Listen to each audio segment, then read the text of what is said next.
open this public hearing of the Standing Committee on Communications, the Arts and Sport for the inquiry into arts and cultural philanthropy.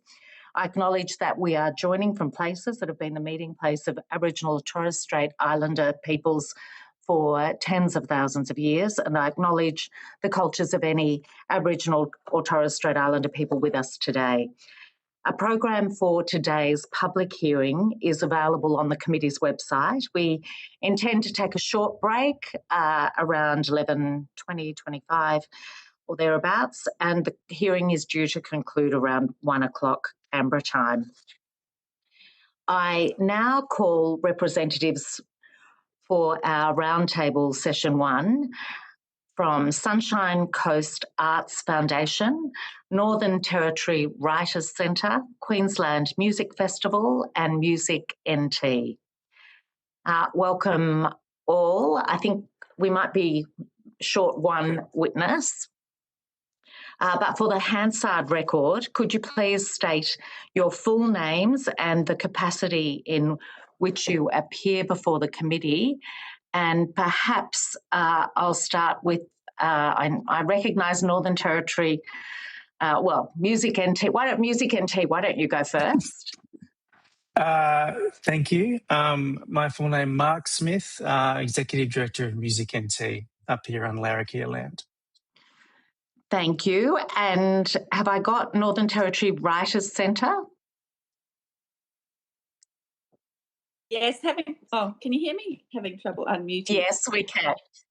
My name's Sally Bothroyd. I'm a volunteer board member for the NT Writers Centre. Our executive director's on annual leave after the NT Writers Festival, and so they couldn't make it.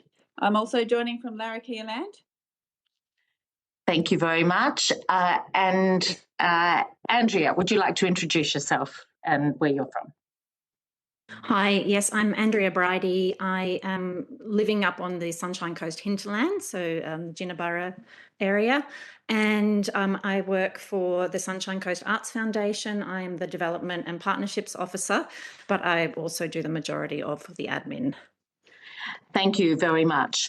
As these proceedings are public, they're being broadcast and recorded. I'm just going to double check that we didn't get our other witness. No, it doesn't appear, Secretariat, that they've arrived yet. We'll come to them when they do. As these proceedings are public, they're being broadcast and recorded by Hansard. If you wish to have evidence heard in private, please let the committee know and we'll consider your request. Although the committee does not require you to give evidence under oath, I wish to advise you that this hearing is a formal proceeding of the Parliament. Giving false or misleading evidence is a serious matter and may be regarded as contempt of Parliament. If you object to answering a question, please state the reasons for your objection and the committee will consider the matter. We have copies of your submissions and I'll introduce the members of the committee who are here. I'm Susan Templeman, Chair of the committee, and I'll ask my Deputy Chair to introduce herself. Thank you, Chair. I'm Mary Aldred, the Federal Member for Monash from South East Victoria. And Ms Doyle. Good morning. I'm Mary Doyle and I'm Federal Member for Aston in the outer eastern suburbs of Melbourne. Hello, everyone. And my electorate is peri-urban Sydney in the Blue Mountains and Hawkesbury. I have spent a lot of time working in the Northern Territory prior to coming to Parliament, and I did note it's very chilly up there at the moment and people have the Ugg boots out. So I've been watching what's been happening in your that northern place. Now I'm going to invite witnesses to make an opening statement. Andrea, you just happen to be big on my screen right now. Are you happy to go first in terms of opening statements? To be honest, I'm a little nervous and I haven't done this before, so would you mind if someone else went first? Absolutely. Look, and what I'm hoping we get today is it will direct questions to each of you, but you all might want to pop in and say, hey, I've got something to add there. So it is set up as a roundtable discussion. It's pity we're not in the same room to be able to do the roundtable, but we really want to dig into some of the ideas that you've had and the experiences that you have. And then I'm hoping you'll bounce off each other a little bit as we have the discussion. So please don't feel that you have to wait till a question is directed specifically at you, and feel free to add things. So yes, we'll make one of the others go first. So who would like to do that first opening statement? I can go first if that works. I mean, I'm equally nervous, but let's get it over. So well, and I know you have appeared before arts inquiries previously. So yeah, we know you've done this before. Well, fingers crossed that shows. Thank you. So thank you, Chair and members of the committee, for this opportunity. As I mentioned before, my name's Mark Smith and I'm the Executive Director of Music NT, which is the peak body for the Northern Territory's music industry.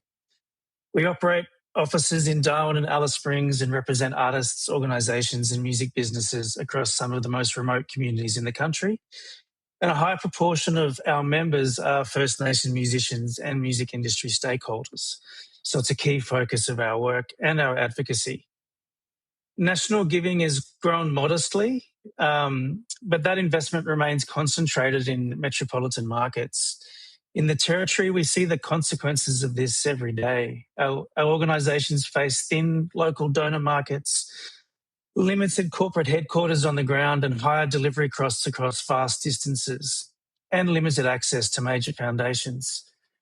I guess the key point that I'd ask the committee to hold on to is that the barriers we face are structural, not motivational. And this is an opportunity to reset and reimagine how we create the framework to support giving in regional and remote areas, which ultimately benefits the country as a whole. Our submission put forward 3 reforms that work as a package. The first, a remote arts giving multiplier, which uses matched government funding to make every dollar given to remote organisations work harder and to actively bring in new donors. The second was a place-based cultural tax incentive, which sends a signal that redirects existing philanthropic investment towards regional, remote and First Nations cultural activity.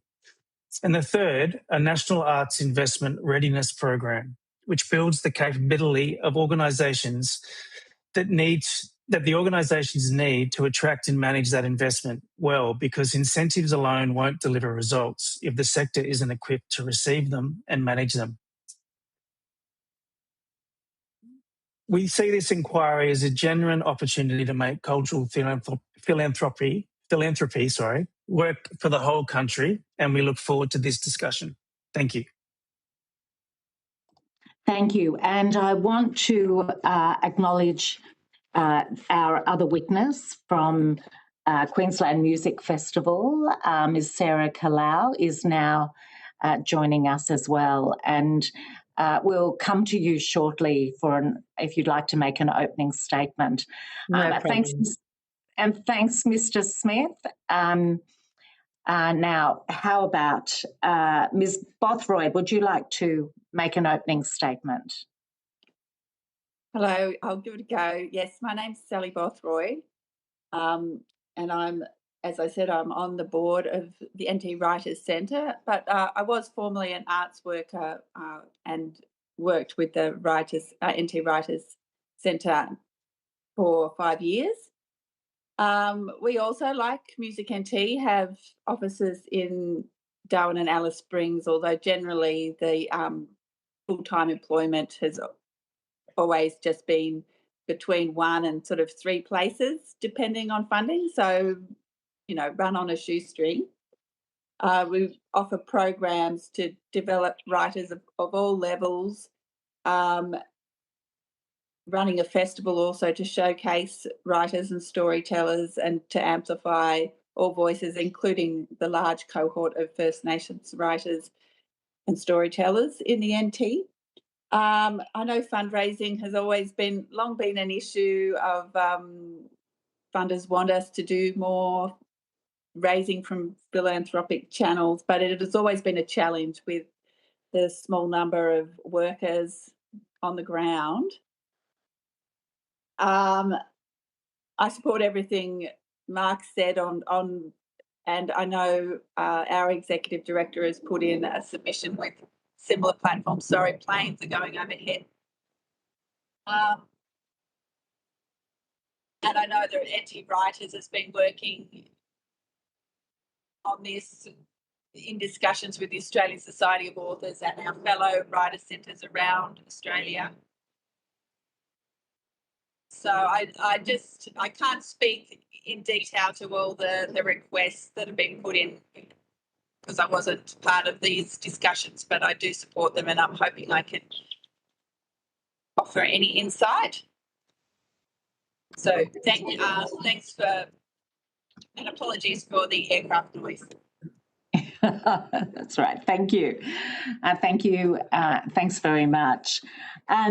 Ms. Briody, are you comfortable now to just give us a bit of an overview of Sure. what you're bringing today? Yes. And obviously we've got your submission too. Yes, of course. Yes, I'm Andrea Bridey. In my former life, I was a professional contemporary and ballet dancer. And I had the good fortune of doing that for more than 20 years. I was a dancer with Sydney Dance Company in Australia, and I spent a lot of my career overseas. So I really understand the performing arts especially, but the value of arts and the value of philanthropy. When I was a small child, I benefited from some philanthropy, and I think that my training largely came about because of that donation that was made to my family at the time.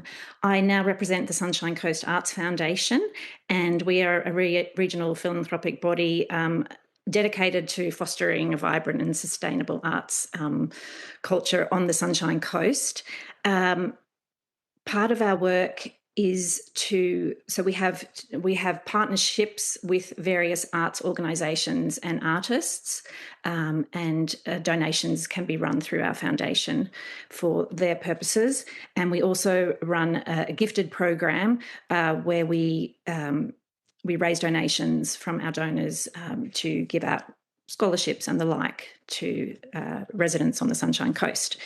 And that's really, really great. But what we are finding is that it's a small pool of donors that we are constantly asking, and we need to find ways to make giving more appealing to those donors, but also to reach more people on the Sunshine Coast. I think we're about 300,000 on the Sunshine Coast. I could be wrong with that figure. However, some of the issues that we face are, first of all, it's really just me and my board that are doing all of the work. So funding is a little bit of an issue just for our organisation itself. So up until recently, we were funded by the Sunshine Coast Council, and in my submission, it does say that funding was no longer. However, that has changed. So I just want to note that we do have a little bit of funding from the council to continue. However, time that is given to looking for funding and donations sometimes takes from the programs that we're trying to deliver. So we have some recommendations, but perhaps we'll talk about those as this progresses. I think that's enough. Thank you. Thank you very much. And finally, now I'm just pulling up your surname. I can see Sarah on my screen. Killerly. Say it again. Killerly. Beautiful. Thank you very much. Would you like to state your name and organisation, and then please proceed with whatever sort of opening statement you'd like to make about the organisation and or your thoughts on this challenge of trying to expand philanthropy that we are exploring.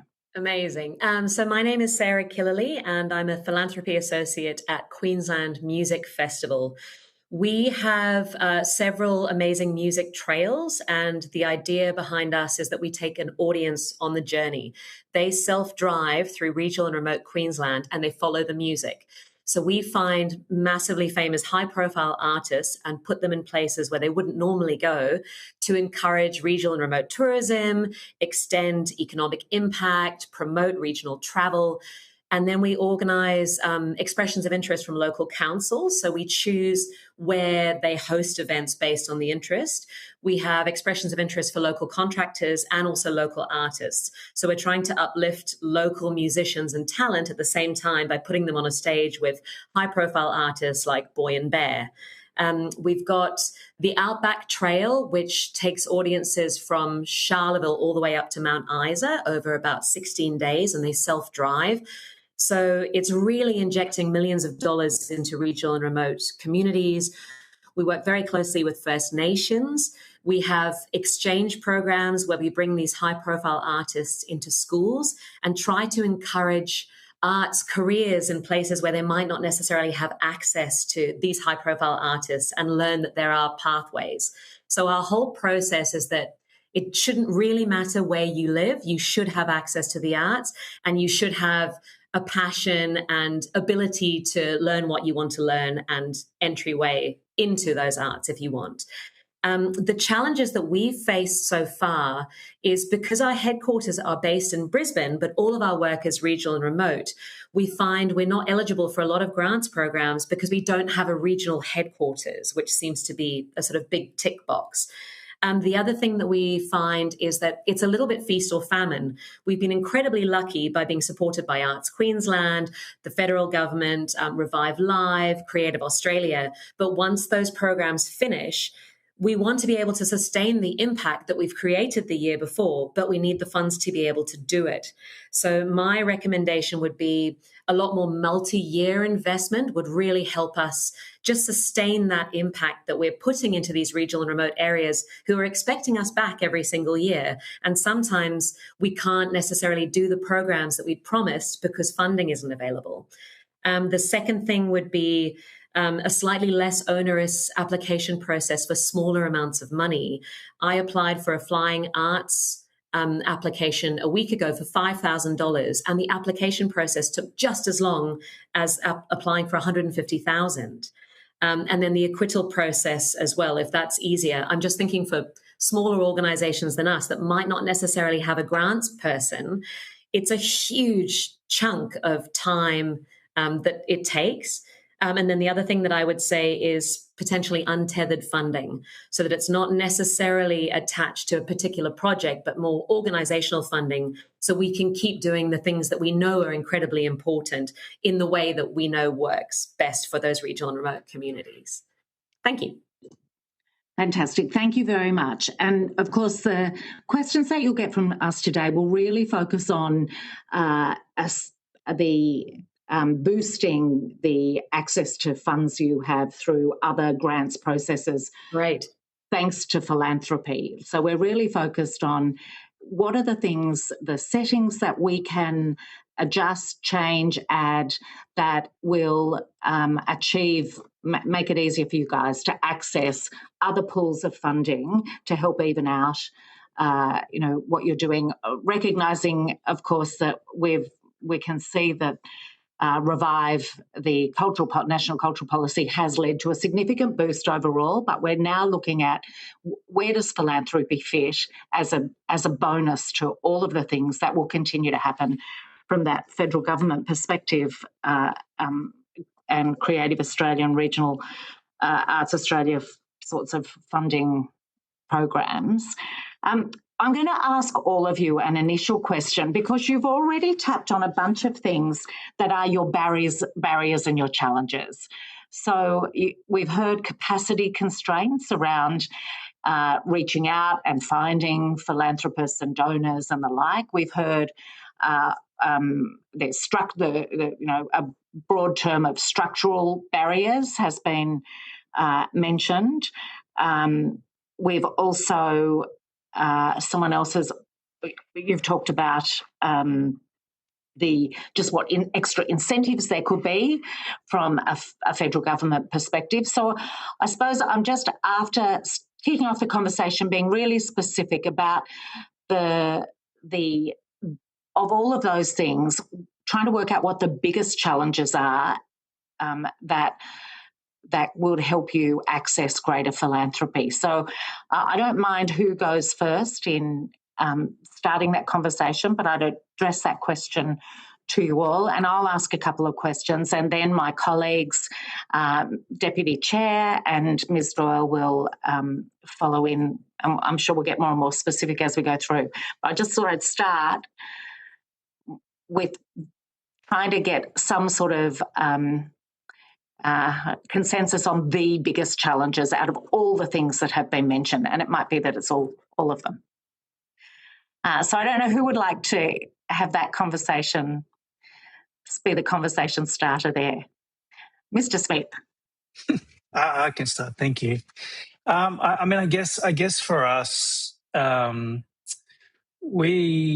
it feels, and this might just be anecdotal or sort of in an impression, but I mean, over the last few years, it has become, there's been a shift in I guess, philanthropic organisations and trusts in terms of the way that any potential programs are accessed, and it's become leaning into this process of invitation only rather than an approach from outside. And I think for us, probably when I think about the layers of that relationship, it's that ability to have an initial connection with a potential funder is a really difficult one for us, both geographically, because we're not in that circle to be able to run into and have conversations with people that lead us into conversations with other people. And then because the structure of what many of those trusts and philanthropic structures are using is they're identifying you rather than you approaching them, which leads into I guess that struggle of how do you put yourself in a place where you are raising enough awareness nationally, essentially, to trigger that conversation. And I mean, I know, we have a philanthropic partner, but that process is almost like the development of a long-term relationship and building trust. And and I think that's the reality of it. And I think it's an amazing process when it works. But the struggle that we have where we're not in the region where they exist is how you break that door down. And then I think that leads to the other, I guess, barriers around, needing to build that sort of side of your income generation and revenue streams, because, government funding is always going to be relatively static. But it's also how you manage that as an organisation, especially with things like donor programs, which are really effective in building capacity of an organisation, but it leads to you needing to manage suddenly, a number of different individuals who seek to connect to the organisation. It becomes a role in itself where we're all struggling to be able to manage, what we do in a day-to-day basis. So I guess as an initial start, that's probably the core. Yeah. That's a great start. Would anyone like to add to that?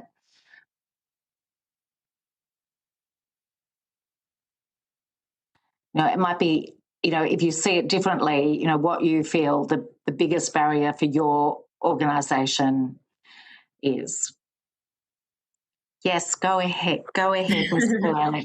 Killaley. I completely agree with everything that Mark said. I think our barrier is slightly different in that it's uncertainty. It's the fact that we don't have the luxury of looking down the track and knowing that we can be planning 3 or 4 years in advance, because we don't know what funding looks like at that point. So I think it's that being reactive rather than proactive, and having sort of long-term funding goals would really take that pressure off, so that we can focus on the stuff that Mark was saying as well. Like, we're launching a Friends of QMF giving circle, like a philanthropy donor program, but it's really new. It's reaching out to those first-time donors, trying to encourage them to donate to us when they've got so many other organizations that they could choose to donate their money to. So it's what is the kernel that makes you the unique organization that gets that small pool of funding, and how do you increase that unique selling point, as it were? So I'd say, uncertainty and finding a unique selling point to access those high-level donors, I think, would be our two challenges. Thank you. Yes, Ms. Bothroyd. Ms. Briody. Oh, I was just going to say we have a similar issue. We find that a lot of not just donors but also grants, they tend to go and they're very worthy causes that they tend to go to, but it tends to be domestic violence, sort of those types of charities, which I think are, they are wonderful and they're very important, but the arts has its role in our society and really needs to be supported. And I think people need to be reminded that that we access art every day. Every one of us, I've had people say to me, I'm not interested in the arts. But actually, if you're not watching television, if you don't have music playing in the background, if you don't have something nice in your apartment, it's very unlikely that you're not involved in the arts. And I think it's a terrible pity that the arts isn't funded by government, that we actually at all have to have philanthropy. I know that might be a bit of an outrageous thing to say when working in philanthropy, but really we need more help to support the arts. The pool of donors that we have up here, they're already stretched, is my feeling. So perhaps having something that incentivizes donations would be high on my list. And whether that's some sort of tax incentive. We recently had a business lunch that one of our board members sponsored, and we had a lot of business people come, and that was really great because it's sort of spreading that word about the importance of the arts in the community. So we hope that something might come from that, but I'm not holding my breath. And then I guess just making it, the other side of it is just making it easier for us to exist without having to constantly be applying for grants, which takes a lot of time away from that donor relationship. And sometimes it's like, I've got to get the grant in, but at the same time, I haven't contacted that donor. And without that relationship, those relationships take a long time to build, and they can easily be destroyed. So, I think it's really important to nurture those relationships. Thank you. And look, I want to make it really clear, we're really aware that we're not seeing philanthropy as a replacement for government funding. We've made big commitments and been delivering significant increases in arts funding. I think it was from 71 million in 22-23 up to 104 million in 23-24, and those sorts of levels. We recognised we had a really big issue to deal with when we came to government. So that will continue.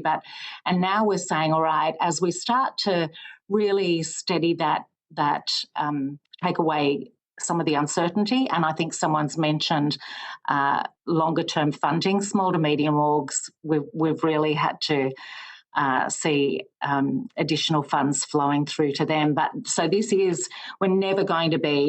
is never going to be saying that it should be instead of Commonwealth funding, that it is really to supplement what's there. And I can already hear some of the things where in your submissions where it would be useful to help even things out. So all of those, we completely understand quite frankly, there'll never be enough funding to do all the arts things that I personally would love to see us doing as Special Envoy for the Arts. I note your comments and the challenges. Would you like to add anything, Ms. Bothroyd, in terms of from a Writers' Centre perspective about what feels like the sort of the biggest barrier? I mean, you can say all of the above. Yeah, I mean, all the Writers' Centres have always, all of the above, but and I know philanthropy has its place, and sometimes I know when I was working as the executive director, we did sometimes have workshops that were brought up by federal, with a federal initiative to teach us how to access philanthropy, but often they gave us examples of like the Australian Ballet or the Australian Opera, and it was just really apples and oranges because writing is a very long process and the outcomes are very slow. It's not like you can it's harder to have a glittering event where donors can come and hobnob or whatever really attracts the big donors.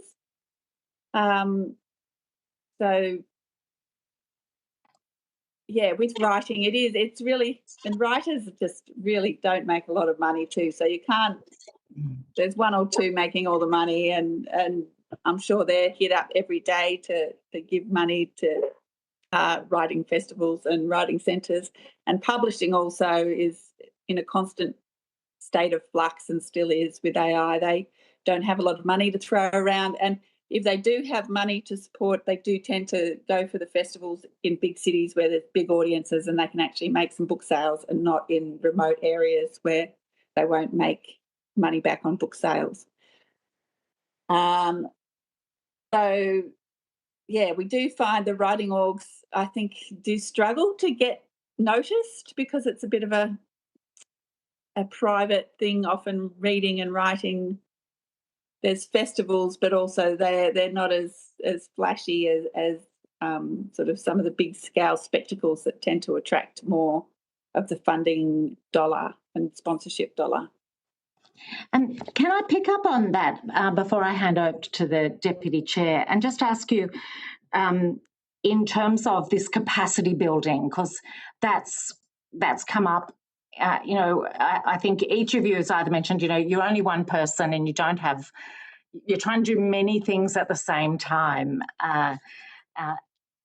or that it's just, maybe that and that particular program, which I think is probably one of the Creative Australia initiatives, isn't necessarily tailored enough for the types of community that you're working in your regional or remote areas. So just in terms of capacity building and this ability to be linked in with people.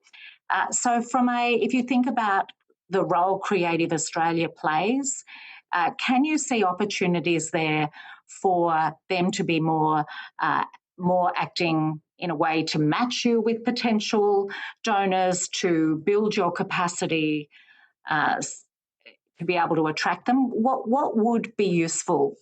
I think the only thing that can get more donations up here, the ones like the Darwin Festival probably gets the most of that, and that's just because they have more people working on it and they're more high profile, probably. So I don't know if there is. I mean, there's good programs that do matched funding with whatever you do manage to get, because probably realistically we are looking at lots of small donations is what we probably have to work towards. And if there's ways of that funding being matched, which I know there are programs that match funding, but maybe if there's ways of learning how to better get the little bits of donations. Yeah, thank you. And I can see Mr. Smith's indicating he'd like to say something. And by the way, I should have said this earlier, in terms of assisting Hansard, if you can mention your name as we change speakers at the start of when you speak, that will help our Hansard make sure they match the words to the right person even more efficiently than they do. Thank you, Chair. And I'll just, I guess, a quick comment on that. I think back to, the 2 points, I guess, is I think, we have Creative Partnerships Australia now at the moment. We have, a good relationship with our representative But I keep comparing it back to what was the Australian Business Arts Foundation previously, which seemed more charged with the connection of arts and business, which could be effective in a particular aspect of this discussion. And I think in terms of that growing capacity, the thought I have, it's a version of, and I think Creative Australia had it, like a digital expert in-house, so it's almost a philanthropic or donor expert in-house that you are able to access to be able to build up your capacity over a period of time as you build a donor program or you seek, that investment. As a starting point, I guess, really to think about what model could be adapted. Thank you. Yes. Ms. Sarah Killerley, QMF. We've just reached out to an organisation, and I forget what they were called, but they're basically like an external donor and philanthropy giving organisation. And they came up with a proposal for us about how to matchmake high-profile donors with our organisation so that you're actually strategically finding the right people who could support you. The problem was that their fee was absolutely eye-watering and we couldn't afford it. So I don't know if there's maybe some way that this could help with a sort of a matchmaking program, or as Mark was saying, more advice, but that's free, and that, I don't know, access to donor matchmaking or ideal sponsors, but in a way that's not going to absolutely break the bank and ruin your operational costs with a gamble that it's going to pay off. Yeah, thank you. Ms. Briody, did you want to add anything around that sort of discussion? Yes, Andrea Bridy here from Sunshine Coast Arts Foundation.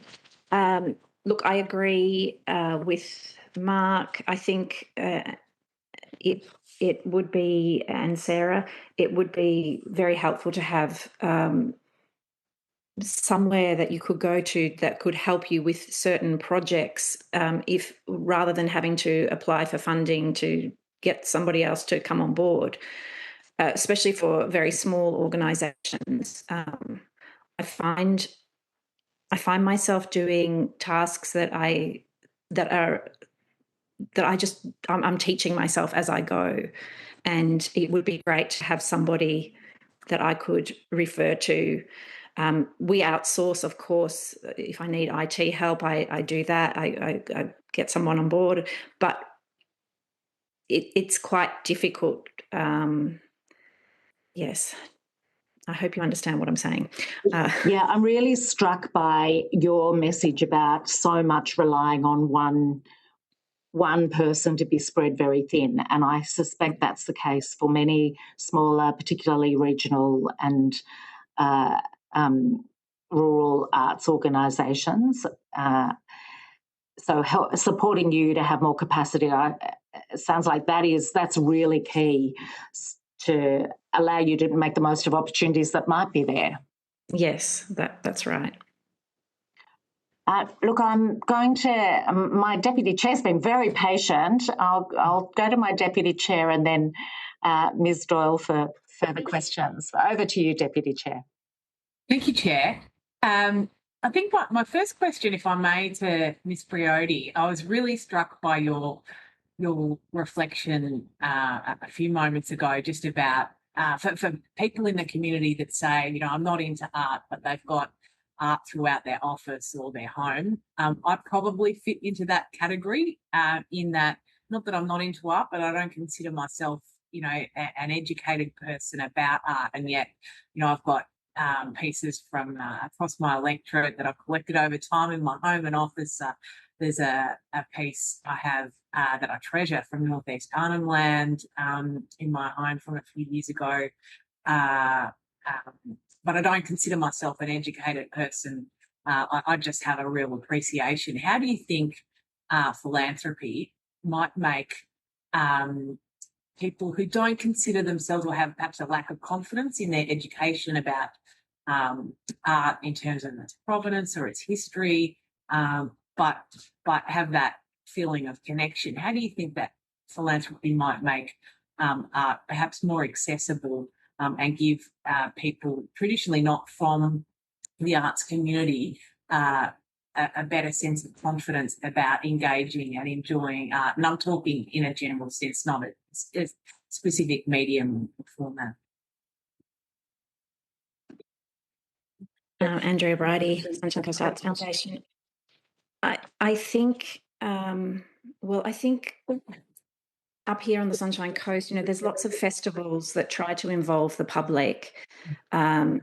There's art galleries that are working on ways to make their spaces more accessible to the public, just thinking about design, how you have the doors open, how you just make it feel like, it belongs to you.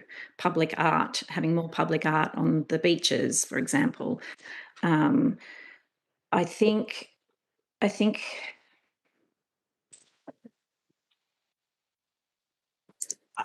guess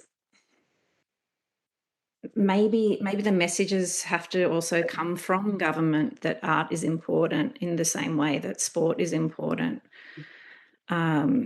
We don't see, when we watch the nightly news, there's always this section about sport. There's very rarely a section about art. Now, if you were to live in Europe, that would be quite different. You'd have a whole program, or you'd have a part of the news segment that would be about art, because it's just a part of society. It's not something that's just for an elite group of people. Does anyone else want to throw something in there? Sarah Killerley, Queensland. Jump in, Sarah. Thank you. Sarah Killerley, Queensland Music Festival. I absolutely, completely agree with Andrea. I think being from metropolitan Brisbane, if you go to something like QPAC, the tickets are a barrier for quite a few people. That you've got this incredible access to art, but a lot of it isn't free, and so there is this perception that it's a highbrow activity. And my suggestion to make art more accessible would be to start it younger. So like some of the programs that we try and do in schools, you bring Outback Exchange and you bring the high profile artists to high school students and junior school students to show them that it can be accessible. There shouldn't be barriers. And as what's been said before, is making it free and easily accessible. So if there is a performance on the beach, have painting workshops next door to it, have acting workshops, singing workshops that are free for people to just wander in and give it a go, to show them how accessible the arts can be and that it should be available to everyone.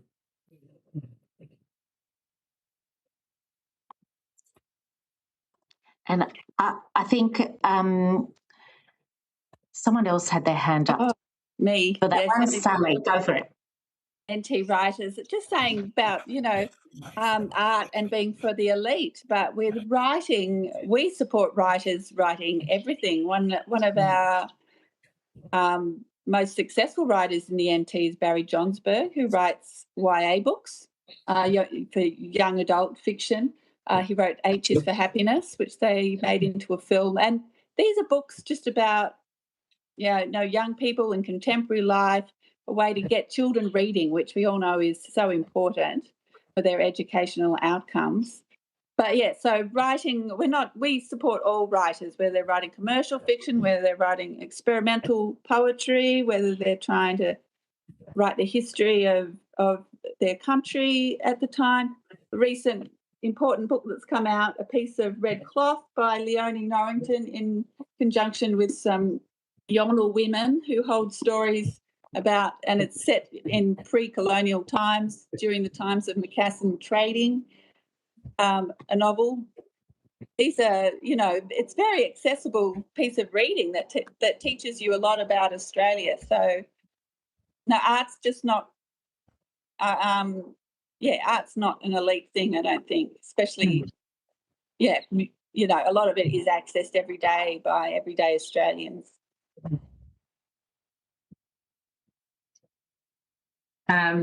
Through you, Chair, probably following on Ms. Boothroyd on writers' festivals, and I don't have much time to go to them these days, but I've really enjoyed Tamar Valley and a number of writers' festivals, and I think they do a really great job in promoting a broader understanding of arts, literature, and culture.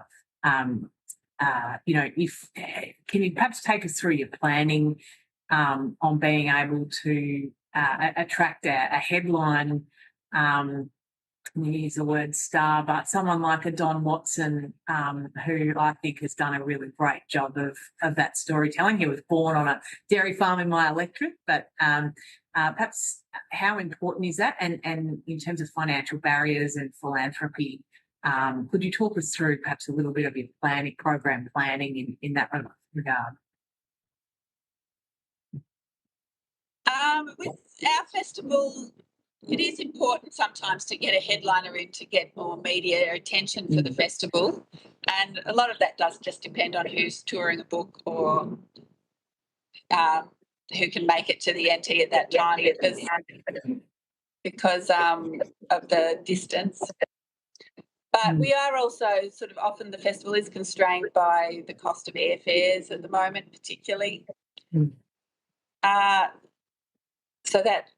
But the festival is also very much here about giving local writers a chance to be on a stage, but hopefully maybe next to like an interstate writer of high regard, so they get that experience and that confidence in their art form. I've forgotten what the rest of the sort of question was. Oh, just any financial barriers to that, I think, that stand out. It is always just festivals are expensive things. Yeah. They just are. And we use a lot of our, you know, it's not considered philanthropy, but volunteers who help in capacities as ushers or on boards. That is a big sort of giving to a lot of arts organisations that we try and, you know, we're encouraged to express the value of, but once again, that's another person's time to sort of filling in the paperwork going, oh, how many hours, what's that worth? But and it's an important thing to show the people hours that go into things, and a lot of the unpaid hours that go in from workers who are working extra hours that they might not bill for just because they're passionate about what they're doing. Thank you, Chair. Thank you, and I'll go to Ms. Doyle. Thank you, Chair. I have a question for Ms. Kilalea. I hope I'm saying that correctly. You must get that on. Yeah. I'm sorry. Oh, I am. I'm saying it correctly. Fantastic. Kill a Lee. Kill a dog, kill a cat, kill a flea, kill a Lee. Oh, that sounds like you've said that a few times. So I'm Many. so sorry. Thank you, Ms. Kilalea. So why do you why do regional and community-based arts programs struggle to attract philanthropy compared to, say, major metropolitan institutions and programs? I mean, I think I might have a suspicion as to why, but I'd like to hear your thoughts on that. Thank you. We've actually been questioning this exact thing, and I think it's because of the fact that the product is not immediately accessible. So a lot of donors and philanthropists live in the major cities. So, for example, we were looking at the giving circles that the Ballet, Queensland Ballet do, or QPAC, and they've got these incredible programs where the donors can get into the nuts and bolts. They can tour the theatre, they can see the productions. Whereas with us, they're supporting us, but their money is being taken to more far-flung places in Queensland. So unless they are able to travel to Charleville or Longreach or Mount Isa, they're not actually seeing the results of their work. So it's more difficult to invite them to stakeholder functions and events to see the results of what they're supporting. So I think that's the biggest barrier for us at the moment, is they've got to have a certain level of imagination to know that their support is making huge impact, even if they're not physically on the ground to witness it. Thank you for that. I just have another sort of follow-up question, I suppose. You were talking before about your Friends of QMF program, and I'm just sort of curious as to, has that sort of changed your understanding of what donors are perhaps looking for? What's your thoughts? What are your thoughts on that as well? We've actually, because of the fact that we've been incredibly lucky for the last 2 or 3 years to have significant funding, what happened was that any form of donor programs that we had underway had sort of fallen off the radar. So we're trying to reinvigorate the love of Queensland Music Festival and re-access these donors who used to support us several years ago. So we've been meeting each one for coffee to find out what their drivers are and their motivations, because it's incredibly different. We've got a couple of donors who really care about mixed media, different music art forms. They love the ballet. And then there's other people who really care about First Nations programs and educating youth. So what we're trying to put together is a sort of stable of 3 or 4 programs that can be sponsored to kind of try and tick and catch those different donor priorities. And it's still very much a work in progress. It's very fledgling. We had our inaugural launch event at Government House in February of this year, just to reawaken donors. We didn't make an ask yet, but just to show them that we're around, keep us in top of mind. And we've just sent out an email for end of financial year to ask them to support our exchange program, which is giving access to schools, as I spoke about earlier. So trying to get high profile artists to the outback, to schools that students who might be interested in the arts and don't have pathways. So we're only asking for about $20,000 as a dip our toe in the water before we start really honing in on the major giving. But any advice you've got to share on that would be great. Well, I suppose, yeah, what can government do to assist, I suppose, is another question. Oh, I think it's finding access to donors with an appetite for the work that we do, I think would be incredible. It's because otherwise you're lost in a sea of all these other organizations asking for money. So I think it's the personal aspect of in those personal introductions and going, we recommend this organization, we back them, consider supporting them, I think would be a huge help. Thank you. And thank you too for your answers. It's very considered. Thank you. Thanks, Ms. Doyle. Can I pick up on that theme and put the question to all of you about some of the things we're hearing and seeing in your submissions about explaining why donors are increasingly interested in social impact rather than traditional sponsorship? And I'd be interested in your thoughts on and whether you're seeing that and how it's playing out. And I imagine, Ms. Killalea, that comes through in some of those one-on-one conversations you're having with them about what's really motivating them. Absolutely. So Sarah Killalea, Queensland Music Festival. I think each donor, especially as they get to a certain age in their life where their children have left home and they've got a significant amount of money that they're looking to invest, it's very personally driven. So I think they don't care about their name being on a website. They don't care about a mention at the end of an event to say thank you. A lot of the time, they don't actually want the recognition at all. They just want to see that their money is helping to support the areas that they're most passionate about. So it's finding those drivers and honing in on that and potentially almost tweaking projects so that they're bite-sized enough to be able to get a feeling of satisfaction for a donor. So instead of just going, here's $10 that goes into the huge pool of money and you don't actually know where it goes, they want results-driven philanthropy. They want to know my $10,000 got a kid from the outback into a music program and got him or her onto a stage performing with someone high profile and started their career. So I think it's the tangible results that is a major driver for us, we're discovering. Oops, thank you. Would anyone else like to share their thoughts on that? Yeah, Mr. Smith. I'd have to agree with all of that. I think in a way, it's a positive alignment because we strive to do programs that are around building social cohesion and I guess honing in on music being a community builder and building well-being. And we're finding, we've from the limited engagement we've had with philanthropists that they they, for the most part, seem to want to come along on that journey of change with you, and that their investment is part of that. And there's degrees of hands-on, hands-off in terms of that. But I think that there's definitely a shift in some of those conversations around what's the sustainability of this investment? What are you leaving behind? What's the long-term view, rather than here's a project for 12 months, we'll support it, good luck. Which is actually, in the broad scheme of things, is a positive. Yeah. Thank you. Any other thoughts on that one? I might shift to DGR status, which has come up in a few submissions, including in the Sunshine Coast Arts Foundation ones. But I'll ask all of you around DGR reporting requirements, just how you find that process, and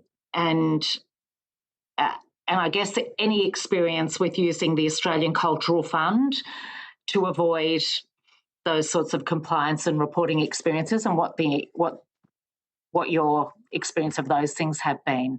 We've had quite a few witnesses talk about DGR, so I'd be interested in your thoughts. Mr. Smith, do you want to start, given the big face on the screen? Sorry, Mark Smith, Music NT. I think, we've had, I think, DGR for a number of years, and regularly report through the ACNC website, which, I think it's been fairly straightforward, but that's probably just a victim of we're not having many partnerships. So I think it swings and roundabouts in that sense. But for us, it is. We don't have.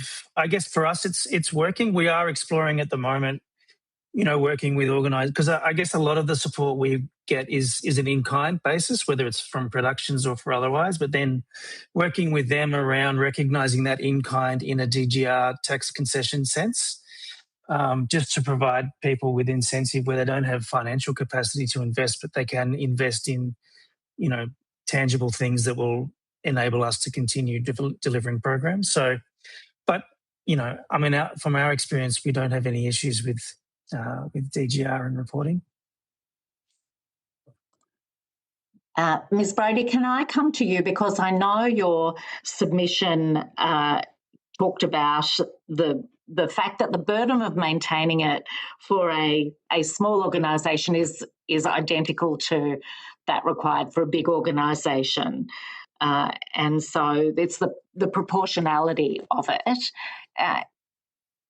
Can you just fill us in on what that involves from your perspective?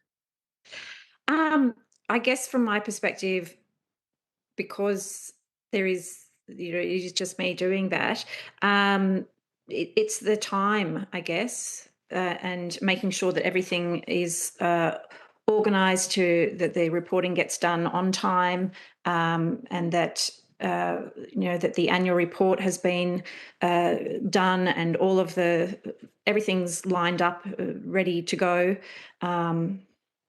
So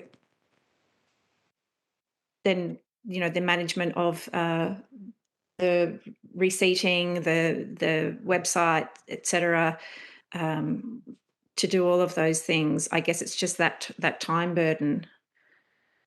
Yeah, and that has been a theme that has come through.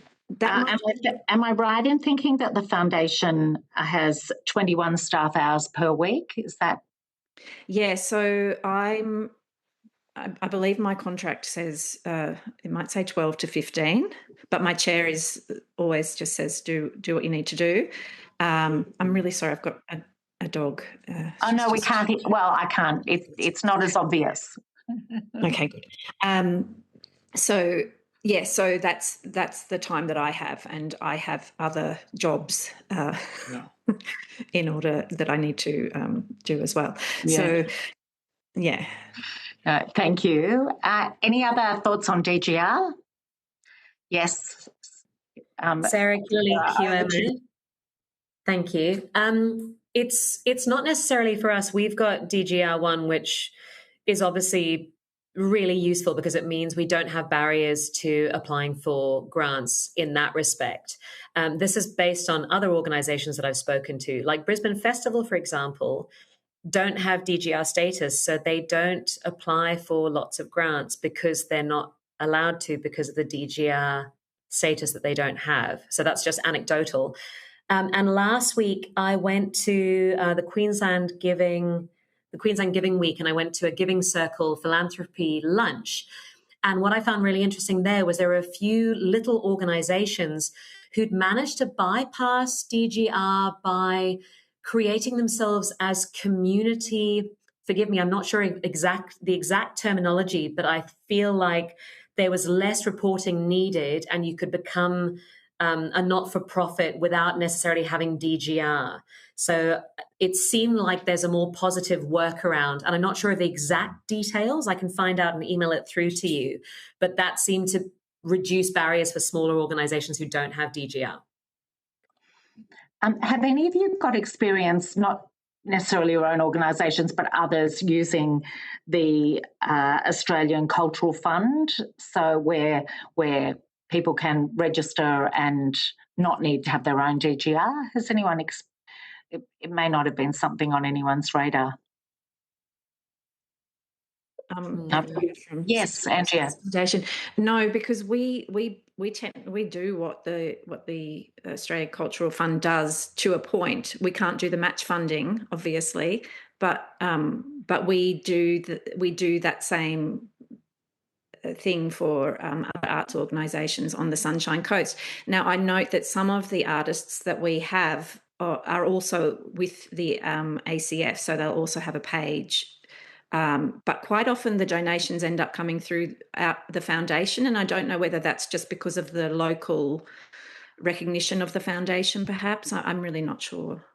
No, thank you. Look, leading on from that, I just want to ask if any of you participated in Australian Arts Day, the first one that was held last year. I'm losing track of years. It was last year. And whether, what the experience was, any thoughts on that initiative. Mr. Smith. Mark Smith, Music NT. We did this last year. I guess in some ways it's an example of how tricky it can be in a small place because, essentially all the arts organisations are having the same conversation with the same people. So you suddenly, it just, which is great. I mean, the silver lining is that more people are getting exposed to the importance of art. It's just that you're all really chasing the same dollar from a small pool of people. So the effectiveness of that in that space is difficult to measure. I think there's, when we saw last year, I think there were a couple of organisations that were very successful in that space, but that's in amongst a number who are trying. So I think it was the first one too. So for us, it's probably the onus is to work out how, what we do in that to stand out and be unique. But yeah, that was the challenge. Great, thank you. And while I've got you, Mr. Smith, in terms of, this probably applies to several witnesses, but just in terms of the role of philanthropy in the long-term sustainability of First Nations music and cultural organisations in the territory, where does it fit in the way that you see it? There's definitely a desire from a number of philanthropists in trust to invest in First Nations music outcomes, community building. I think we're seeing some of that investment goes to organisations that are outside the territory and invest and delivering in. So I guess the question, is always about how do you enable and support territory-based organisations and particularly community-based First Nations-led organisations to then develop their own relationships to be delivering, in partnership with that funding source on the ground. So I think, there's clearly a desire from funders to work and support in that space. So I think the opportunity is really to, how do you build up capacity of organisations here to create their own relationships? I don't know if anyone else would like to add anything on First Nations cultural sustainability through philanthropy. Oh, Sally Bothroyd, NT Writers. I'll Mark Smith has lots of experience in this area, so I support everything he says there. But yeah, it is I think there is a desire for philanthropy to invest in that area, but the meeting is the hardest bit. We're talking about remote areas, different ways of communicating, matching up. I mean, we're working in the NT, and it's difficult. We'd often get approached by, can you find, someone who's interested in creative writing out bush at First Nations, and it's really hard to get around and meet these people. So to match people up is really, really difficult. I don't have any answers on how best to do it, but I think there is a desire, but matching it with the need is incredibly difficult, requires some middle people that we never had capacity to do very effectively. You're just doing it in what you've been able to find, not in a methodical way. Great, thank you. Look, I just want to ask one, there's two final questions, but before I get to my very last question, it's just around volunteers. People give of their time to so many arts organisations, and I just wanted to get a sense from you of the role of volunteers in your organisations as a form of giving, and how important those volunteers are to your organisations. Yes, go for it, Sally. You're on mute though. Sorry. First off, Sally Bothroyd NT Writers Centre, it's usually the case to apply for funding and everything, you're required to have a volunteer board. So straight up, that's always a difficult thing in the NT. There's only so many people willing and able to serve on boards. There's always a bit of a scramble for these people, and it's volunteers by and large. So that's one of the biggest difficulties a lot of the time, is holding on to board members when people leave the territory all the time and moving around. Thank God for Zoom has made things a lot easier in that capacity. But yeah, we use volunteers in the festival in all sorts of ways, so we couldn't exist without them. Yeah, yes, thank you. Andrea, would you like to go next? Yes, Andrea Bridey, Sunshine Coast Arts Foundation. We also have a volunteer board of 8 at the moment. We have an executive chair, Emeritus Professor Jennifer Radbourne. We're very fortunate to have Jennifer as our chair. She's written a book on philanthropy. She knows it inside out, and she would have loved to have been here today, but she couldn't. What we've noticed, for our organisation, we've also tried to have some ambassadors come on board to help us at events, because there's really only a couple of us sort of running around trying to get those donations, and that just hasn't really taken off.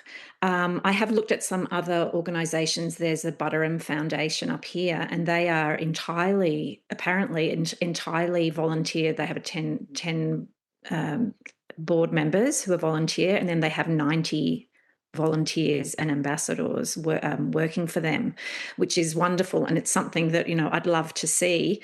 But at the same time, we've recently had the Mullaney Arts Council has closed its doors because they had a lack of volunteers. They just couldn't get enough people to help them, so they could no longer exist.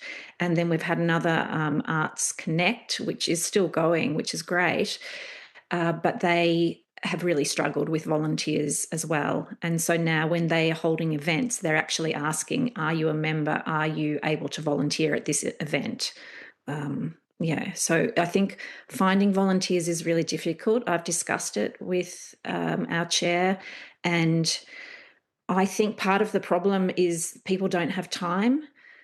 People who are working, of a sort of working age, don't have time, and then older people perhaps, they have other issues, or they've been volunteering for so long that maybe they need a break. Thank you. Sarah?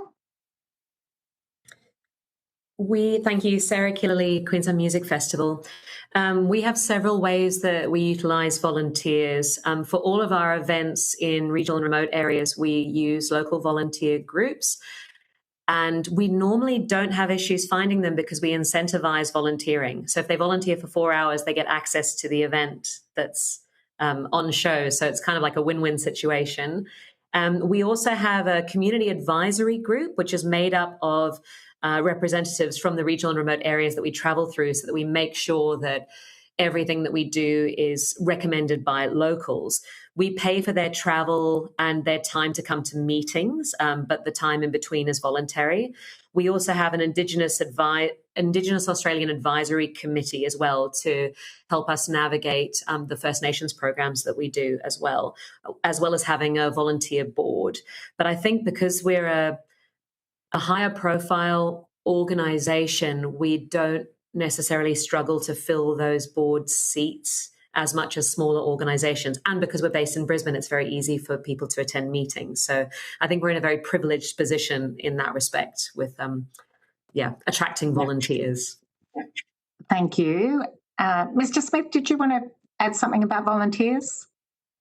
I think from our as experience, we've only got a couple of programs that actively seek volunteers. And I mean, the only issue we sometimes have, Darwin and the Northern Territory is quite a seasonal event space. And so I think every org's trying to get volunteers in August for us. So that's the only thing we come up against. But that's, that's just less of an issue that probably could be solved in this forum, but more something about being, just working with what we know exists on the ground. But volunteers are really effective for us in delivering some programs. So we try and foster that where we can. Great, thank you very much. Look, just as we wrap up, my last question is really just to check whether there's something that you haven't said today that you really wanted to say to us, but there hasn't been an opportunity to say about philanthropy, its role, how to make it better. So, Mr. Smith, why don't I just ask you to go first if there's anything you want to add or reinforce?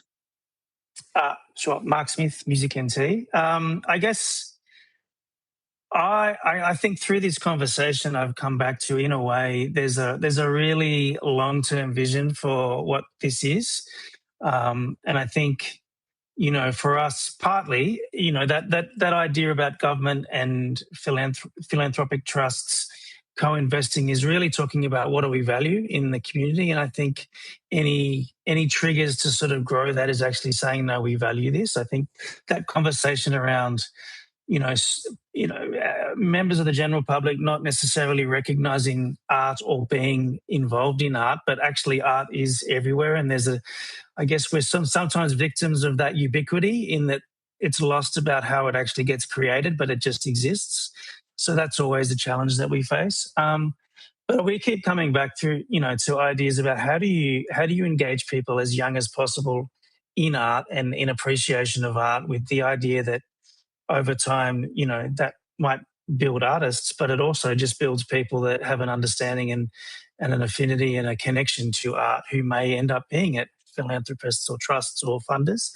And that's ideas, cultural vouchers, giving 18-year-olds art access. And I think, those sort of triggers are really interesting to contemplate when you think about, what can we do now, but what can we do for the future? I reckon every parent of a dancer or musician or creative arts person, performing arts, they don't realise it, but they are philanthropists in the driving they do, the support they provide their kids, but we don't label it that. But having been there, yes, I certainly think there's a lot more philanthropy happening that isn't identified that way. Thank you for that. Who would like to go next? Yes, go on, Andrea. Yes, Andrea Brady, Sunshine Coast Arts Foundation. I think that that Mark just said that's really important and really great, and I think it would be great if there were arts programs in or the vouchers. You know how there's the sports vouchers? It would be really great if those would extend to private dance schools, private music schools, so that arts can also. I also do admin for a dance school, and I'm constantly being asked, do we take the sports vouchers? And I'm having to say no. And it's in a way because, I understand that there's different prerequisites to get those vouchers, but it would be really great if children could be incentivised into the arts as well. But what I did want to say in regards to what's important, or what I've been thinking about, is just, so when this all came about, I went through and I read a lot of the submissions from the different arts organisations, and someone that I know that I came across was Anne Dunn, who works for Sydney Theatre Company, and she cited a report about Singapore. Now, I don't know whether this is true or not, but apparently in Singapore, the percentage that donors can claim as tax deductions is very, very high for the arts, and that incentivises more giving to the arts.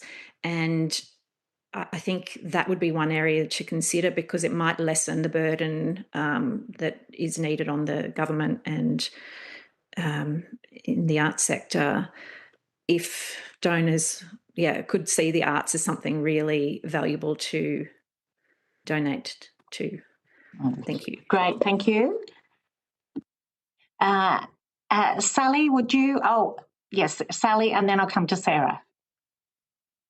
Sally Bothroyd, NT Writers Centre. I don't have much more to add to what Mark and Andrea have said, but yes, the arts is very important, especially, in the development of the next generation, their appreciation for life. It's incredibly important, and if there's any way we can get that importance through to the giving public, maybe that would help with the giving. I don't know. So I just support the submissions of all the other writers' centres and the Australian Society of Authors have given to the committee. And thank you very much for looking into this important issue. Yeah, thank you. Sarah. Oh, whoops. Now, why? Sorry, my internet. Sarah Kelly, QMF. Can you hear me okay? Yes, we can. I'm hoping that's great. Thank you. I think my final suggestion would be that the government is in an incredible position where you have a mouthpiece. And so I would suggest, if there's something that can be done on the websites, your socials, where maybe every week there's an arts organisation in the spotlight, so that there's a little profile done and a write-up about who they are, what they're doing, the impact that they're making, and why you should support them.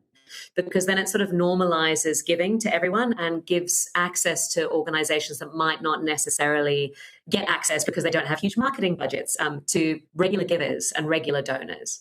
So that would be my last suggestion. And just a really big thank you for having this forum in the first place to hear our thoughts. It's absolutely vital, and I really appreciate it.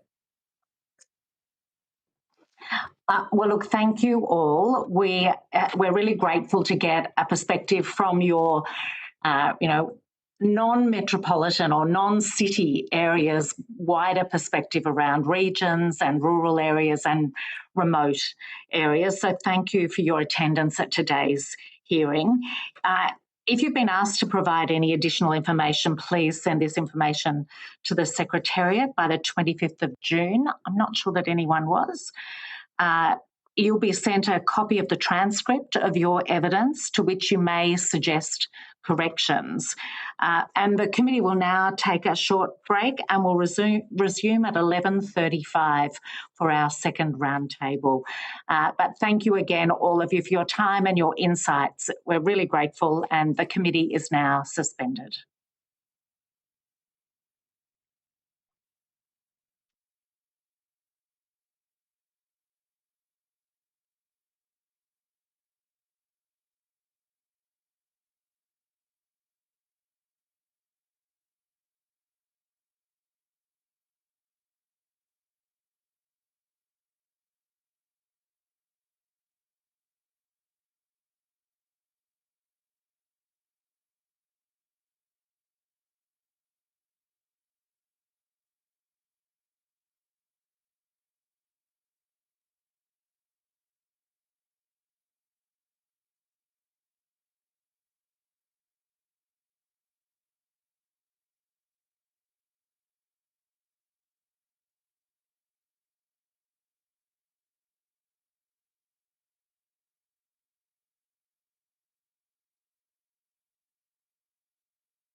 Great. Thank you. I now call representatives of Minderoo Foundation, Regional Arts Australia, Balnaves Foundation and Alberts and the Tony Foundation. For the Hansard record, would you please state your names and the capacity in which you appear before the committee? I don't have a preference, so feel free for someone to jump in and kick off. In fact, I can see Ros doesn't have her mute on, so why don't you start? Good morning, Ros Abercrombie, the Executive Director of Regional Arts Australia.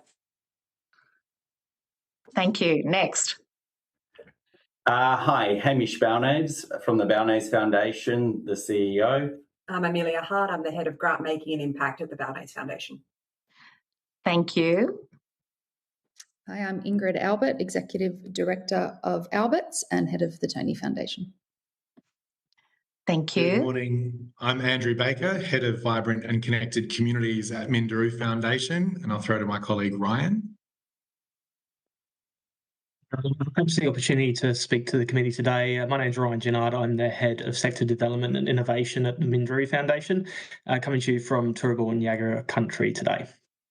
Beautiful. Thank you very much. As these proceedings are public, they're being broadcast and recorded by Hansard. If you wish to have evidence heard in private, please let the committee know and we'll consider your request. Although the committee does not require you to give evidence under oath, I wish to advise you that this hearing is a formal proceeding of the Parliament. Giving false or misleading evidence is a serious matter and may be regarded as contempt of Parliament. If you object to answering a question, please state the reasons for your objection and the committee will consider the matter. We have copies of your submissions. Thank you.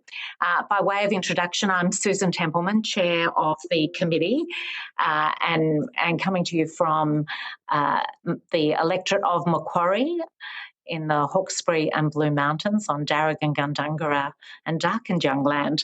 And I'll throw to other members of my committee, starting with the Deputy Chair. Thank you, Chair. My name's Mary Aldred. I'm the member for Monash, part of the Gippsland region in southeast Victoria. And Ms Doyle. G'day, I'm Mary Doyle and I'm the member for Aston, which is the electorate out in the outer eastern suburbs of Melbourne at the foothills of the beautiful Dandenong Ranges on Wurundjeri-Wurrung country. Thank you. Now, I'll now invite witnesses to make an opening statement.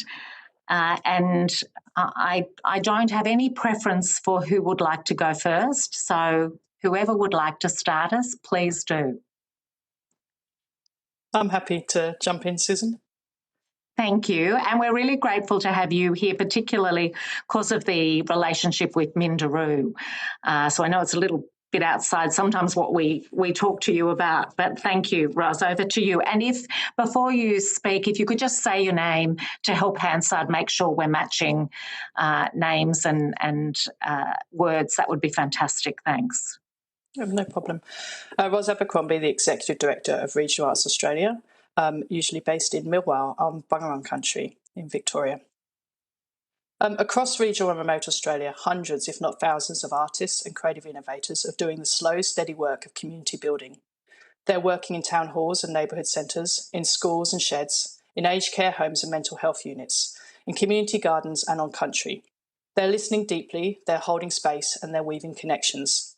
This has never been more important than when a community is struggling, when families are worried about paying the bills and shop fronts are being boarded up, and farmers don't know if they can plant their crops.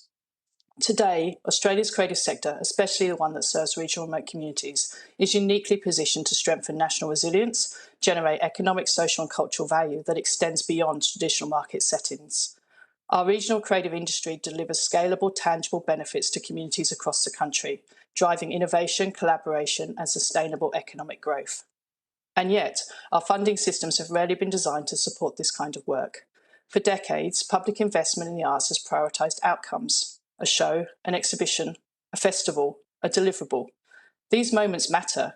They bring joy, visibility and pride, especially to the 10 million Australians living outside of the cities. But beneath every meaningful cultural outcome lies something far less visible: trust. Philanthropy has a unique role to play in enabling trust-based long-term thinking. It allows organisations like ours to trial evidence-based models and to demonstrate the long-term impact of backing people and place, not the occasional event. One of our key partners, the Minderoo Foundation, is here today. Together, we have launched an innovative new initiative, Practicing Community, which demonstrates what becomes possible when values align and collaboration is marked in years. Effective philanthropy is not transactional, it's relational. So too the relationship with government. Regional Arts Australia is an independent, non-partisan, not-for-profit charity. We have been the trusted guardians of the government's Regional Arts Fund for 25 years. Through our careful and strategic stewardship, the Regional Arts Fund has been translating investment into impact across regional and remote Australia. From 2021 to 2025, we distributed more than $12 million in competitive grant funding, supporting 1,514 projects in 771 unique locations, from Kununurra to Cairns. For every dollar received from the Regional Arts Fund, recipients have leveraged approximately $1.41 in other income streams. In 2024-25 alone, $6 million was invested, reaching 352 locations across the country. Of the 430 arts and professional development projects that were supported, more than half were undertaken in the artist's respective hometown. This matters. We have incredible local awareness and deep appreciation of the work we are doing through the Regional Arts Fund. We understand regional communities. We are a regional organisation. Our work is place-informed, community-relevant and artist-led. We welcome the government's commitment to continuing this funding, and we remain laser-focused on turbocharging the impact of the Regional Arts Fund and to break down the barriers of so many of our talented creatives face. We want to give regional remote artists the same exposure and the same opportunities as their peers in the cities. Regional Arts Australia has a central ambition that every Australian, regardless of where they live, can participate in and contribute to this country's cultural life. For 80 years, Regional Arts Australia has expanded creative opportunities, strengthened access, fostered collaboration, and provided timely support to ensure Australian stories are shared across diverse art forms and landscapes. We work to unlock the cultural ambition in even the remotest community. We have many plans to really empower the regional creative sector with escalating partnerships in government and philanthropy. Success begets success, and after 80 years, we're trusted, networked and practical, and we've only just begun. Thank you for the opportunity to participate in this inquiry. Thank you very much, and it probably makes sense to go to Minderoo next, given that relationship. Thank you, Chair, and thank you, Ros. I'd like to thank the committee and acknowledge the sector colleagues on the call today as well. It's great to be here with you. I'm dialing in from Whadjuk Noongar country here in Boorloo, Perth, and I pay my respects to elders past, present and emerging. Minderoo is privileged to be one of Australia's largest philanthropies, and whilst we fund across a broad range of priorities around Australia and globally, we are an active and proud investor in arts and cultural activity here at home, with a focus on strengthening sector capability, increasing participation and supporting the role of arts and creativity in community wellbeing, particularly for regional communities, the exemplar of which at this point is our national partnership with Regional Arts Australia. We welcome this inquiry because we believe that arts philanthropy, just like the sector itself, is at a pivotal moment.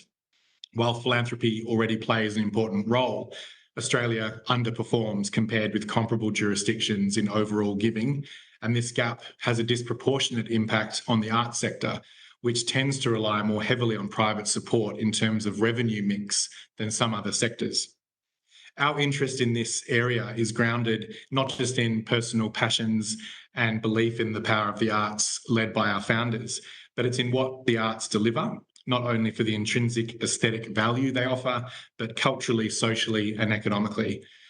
Everyone on this call, this is certainly preaching to the choir, but we know that arts and culture participation strengthens community connection, social cohesion and wellbeing, and play a particularly important role in the development of children and young people, supporting resilience, identity and long-term engagement in community life. Through our experience as a funder and partner, we consistently see barriers that limit philanthropic growth, that limit others getting involved. Philanthropy tends to concentrate in organisations with established fundraising capability, while smaller regional and community-based organisations and those working with children face barriers in accessing support. Short-term funding cycles also constrain long-term confidence in the sector from philanthropy. Our submission therefore focuses on a small number of system-level reforms that we believe can unlock significantly greater levels of giving, simplifying and expanding structured giving mechanisms, including reforms to DGR settings, reducing administrative complexity. Secondly, embedding philanthropy within professional advice systems so that conversations about giving to the arts become part of a normal conversation in terms of financial, legal and accounting practice. Thirdly, and the thing that I'll be addressing most, I guess, forthrightly in today's session, is the enabling of public-private co-investment and greater access to multi-year funding models, particularly for the small to medium sector, and in place-based and regional contexts. Those sorts of frameworks give confidence to philanthropy in the sustainability and impact of the organisations they're supporting. Finally, we need to strengthen fundraising capability across the sector, recognising it as core infrastructure, particularly for those smaller and regional organisations. To realise the full potential of arts and culture philanthropy in Australia, we need structural reform, and we also need an increasing of the valuing of the arts and the public messaging from government and philanthropy and business that arts really matter in order to build long-term confidence around the system. So thank you to the committee for this opportunity, and we're welcoming the conversation today. Thank you very much. Now, who would like to be next? Sure. Great. Thanks very much, Hamish. Good morning. Hamish Balnaves from the Balnaves Foundation. I want to thank you all for allowing us to be part of this inquiry and for taking the time to hear us. Philanthropy and government are partners in funding the arts, and that partnership, I believe, is not working as well as it could. While federal funding has increased in dollar terms, when you factor in population growth and inflation, it has significantly decreased. On a per capita basis, federal funding of the arts is at its lowest level in 20 years. In these opening remarks, I want to focus on how that discourages philanthropy. As government reduces funding, we find ourselves in the position of plugging the gap rather than adding value. Arts funding is now at crisis levels. The boat is sinking, and successive governments have been drilling holes in it. The problem is your drill is bigger than our plugs, and obviously funding a sinking ship is hardly attractive to anyone. To illustrate this further, take the example of matched funding appeals, where the government matches private support dollar for dollar. It's a fact, tried and tested, that this incentivises private giving. It works. The very fact it does work means the opposite holds true. Imagine an appeal for donations where for every dollar you gave to charity, the government reduced their funding by 20 cents. You wouldn't raise 1 cent. In this inquiry, you'll hear endless arguments about how the government can better allocate its funding. This is important and should be focused on. However, a focus on this shouldn't distract from something equally important, and that is growing the overall funding to the arts. Everyone will have a different view on how to divide the pie, but equally important is growing the pie. Do that and you encourage philanthropy. Thank you. Thank you. And Ms. Albert. Thank you. And I'd like to thank the Chair and the committee as well for having me today. I'm joining from Gadigal land and would like to pay my respects to Elders past, present and emerging. Just for context, Albert's is a 140-year-old Australian family business with a very long-standing involvement in Australia's music, media and cultural sectors. For over 5 generations, the business has witnessed and contributed to developments across the country's creative industries, from the early days of music publishing through to the development of commercial radio, and then later backing some well-known Australian artists and bands such as the Easy Beats and AC/DC. And so today, as a 5th-generation family business, we continue that commitment in a number of ways, but philanthropically through our Tony Foundation, and that is a PAF that we set up in 2012.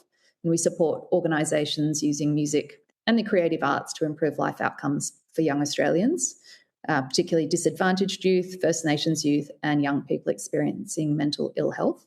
We provide long-term untied funding to many not-for-profit organisations. Those include Australian Children's Music Foundation, Big Heart, Children's Ground, Kids Express, Music Aviva, The Song Room, and many others. In addition to this, Emily Albert leads an initiative called Music Education Right from the Start, which is a national collaborative initiative working to strengthen access to quality music education for all Australian children as well. So we come to this inquiry wearing a number of hats, as long-term participants in the creative industries and also as philanthropists supporting a number of arts and cultural organisations nationally, as practitioners of impact investing and as collaborators working across philanthropy, government, education, industry and the not-for-profit sector. From our perspective, we cover a few areas, but I guess the two that we would like to highlight and what we've highlighted in the submission is that philanthropy is most effective when it complements government investment and not when it's expected to replace it. And that for us is probably the most critical thing we wanted to get across here and later on. And the other area as well is that there is definitely an opportunity to grow new forms of capital and private support, such as impact investing and co-investment models and pooled funding. But again, we believe they fundamentally need government backing in order to be successful. So happy to elaborate further on those. And I guess just as a sort of final remark, I think the real opportunity we see is how we all work best together, government, philanthropy, business and communities, and what role, making sure we all play a complementary role in order to really support the arts moving forward. Thank you all. And we're very aware of the variety of roles you've all played over many years and that it has been some very difficult years. And so this is really building on the work we did as a government in the Revive Cultural Policy. And of course, the second iteration of that is under consultation at the moment. So while we know there's a lot to do, I'm really pleased that Creative Australia funding is at the highest ever level it's had of inflation adjusted.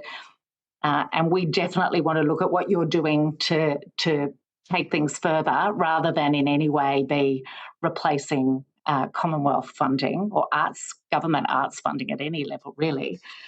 So thank you for how you've supported arts organisations, particularly the small to mediums in some, there has been a difficult period of time. And let's look at how we can really shift things now from your experience to maximise the contributions that you and others can make. And that's why I'm so interested in many of the suggestions you put forward. In terms of a starting point to get to some of the answers, I might just ask a broad question of you all around the things that you see that are working most effectively but could be built on. And the second part of that is whether you're seeing anything government is doing that in fact is not working in the way that you think it should. So if we can just start with your broad recommendations around the things that could change. Look, you've all your submissions have great examples in them, so I'm very comfortable with whoever would like to kick off. Maybe I go to you, Hamish, with the suggestions that you've made in there. So I guess I'm interested, are there things that you think are working and we shouldn't be recommending changes to, and what are the things that we should be looking at improving? Technology. Might flick to Amelia on this one. I'm being thrown in. Look, thank you for the question. It's an interesting one, and I think you're right. There are some things that are working well.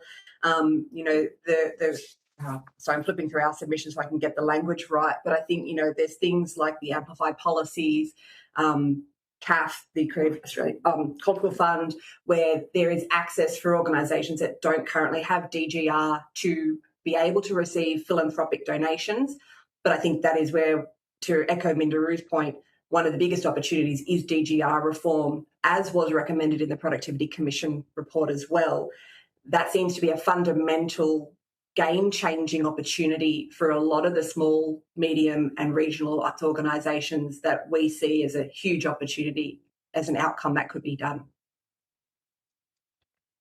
And in particular, is there, in terms of the reforms, is there any aspect of those? Is it simplifying reporting? Is it making access to it easier? Is it a combination of all of those things? Yeah, if I'm honest, the Productivity Commission report found that it's DGR systems poorly designed, overly complex, no coherent policy rationale. We agree with that. We need to be able to look at extending DGR eligibility to the broader scope of organisations, most types of charitable activities based on the ACNC classifications. It needs to have equity to it. It needs to be easier for these organisations to get DGR, but I also agree with simplifying reporting. We know that small organisations don't have capacity. A lot of them have volunteer components to them that don't necessarily have the skill set required to do the level of reporting that the majors do. And I think we need to find ways to be equitable to all organisations. Before I ask that same broad question to the others, would anyone like to add anything on DGR status while we're touching on that topic? Yes, Chair, I'm happy to comment on that. I'd like to frame it a bit more further, though, and kind of really signal the date of 7th of April 2022. That was the date that then opposition spokesperson for charities, Andrew Lee, raised the opportunity of double giving in Australia, which is now government policy in the second term of the Albanese government. So we've framed a lot of our work here on what does double giving look like, and I would kind of just signal Hamish's comment about expanding the pie and looking at it from an abundance mindset and growing that, and that's how we can grow arts funding. But if we look at that, there is a number of reports that have discussed what double giving can look like. I would refer to the Unlocking Generosity report that was commissioned by our foundation and the Edward Alexander Foundation that gave a pathway to that around improving financial advice and investing in fundraising. And with double giving, this is where it comes to the DGR stuff. So all this money is going to be flowing in, especially when the JB Weir reports have shown that there's going to be a $5.4 trillion intergenerational wealth transfer. And, that's an opportunity for the sector. It's not a guaranteed flowing through. And if we actually look at how much funding comes through to communities as a percentage of GDP, it's only 0.8. A lot of our kind of Western equivalents like the US are up around 2%. New Zealand, for example, is 1.8%. So we've got a lot of structural reform to do here. And I would just lean on, again, the work that's been done. Over the past 30 years, there's been a number of reports, committees, including this one, into philanthropy. And there's been, over 160 recommendations there. Each one mentioned DGR reform, but only 13% of all those recommendations have ever been adopted by government. And even with the Productivity Commission that's just come through, and additionally the Department of Social Services 10-year blueprint into the not-for-profit sector, DGR reform was number one. So my call would be to, if we're going to see this wealth come through and then we're going to pull all the levers that will grow giving, we need to have the structures in place. We really need to reset the table for a system that is, it's not broken, it's just out of date. We need to modernise it. Society has changed in so many ways that a lot of charities just aren't eligible for DGR status, which affects their ability to grow and kind of obtain funding. And I'll just leave an example. ICANN, which is the International Campaign to Abolish Nuclear Weapons, they couldn't get DGR status. but they then went ahead and were the first Australian organisation to receive a Nobel Peace Prize. So they can win a Nobel Peace Prize, but they can't accept money for Australian charities. It shows the disconnect there. And I'd say any organisation focused on democracy, human rights, public policy, arts, advocacy, they fall through the gaps. And this is what we need to tidy up. There's 50 categories. They're non-consistent interpretations. This is the big reform, and the return on reform for the government right now is you're going to unlock new revenue streams. You're going to reduce the reliance on government funding. Philanthropy is not a substitute for that, especially when there's 48% of all funds that go to the social sector comes from government. And it also is going to cut red tape for charities and regulators. That's the big win here. Thank you. I'll just double check.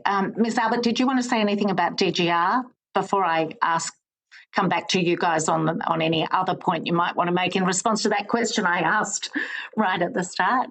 Well, why don't I just head to you, Ms. Albert, just in terms of your priority in terms of changes that we could make, anything that's working that could be working better or something that isn't. So a few thoughts here. One that I've already said, but I think just ensuring the long-term funding continues.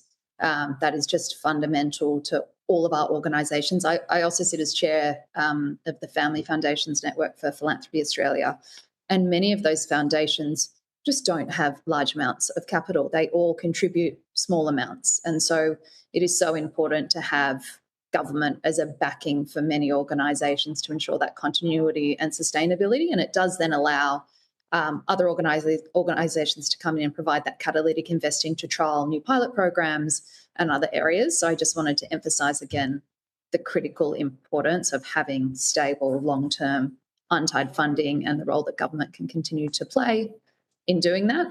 A couple of areas would be through music education, which Emily does lead, but I would just make, I'll make a couple of comments on, and just the government has been working well with the music education initiative and been highly collaborative in that. I think that's been a great example where there was the 2025 ASA Primary Teachers Survey on music education, and the report produced a comprehensive baseline data on music education delivery within New South Wales in public primary schools, and it actually informed the 2024 Parliamentary Inquiry into Arts, Music Education and Training in New South Wales. That was a joint endeavour commissioned by Music Education but conducted by the Australian Council for Education Research and funded by Sound New South Wales and Alberts. And I think it just showed when collaboration works, you can have really successful outcomes when people come together to try and achieve a joint outcome. So that's one area. And then the other area, which is early on, but is impact investing. So we've been impact investing now for a number of years, and I sit on the foundation, the Impact Investing Advisory Committee for Creative Australia. And whilst that is still in its formation, I think it's a great example of how the government has really taken initiative in an area like the arts to look for, in addition to grant funding, alternative revenue streams. I think impact investing is, again, I sit on another committee as well, and I think we're very much in the education phase for many organisations who are looking at it. So I wouldn't say it's certainly not a silver bullet, but it will take time, I think, and effort and energy and resource if we are genuinely looking at this as another way to bring in more capital into the space. I think it can work, and I guess I just wanted to say again, I think the government's done a great job in seeding that work, and then then the next phase here is to actually bring in some philanthropic capital once they've really finalised that fund. But again, I think it shows that collaboration, particularly when it comes from the government, gives others confidence then to look at investment.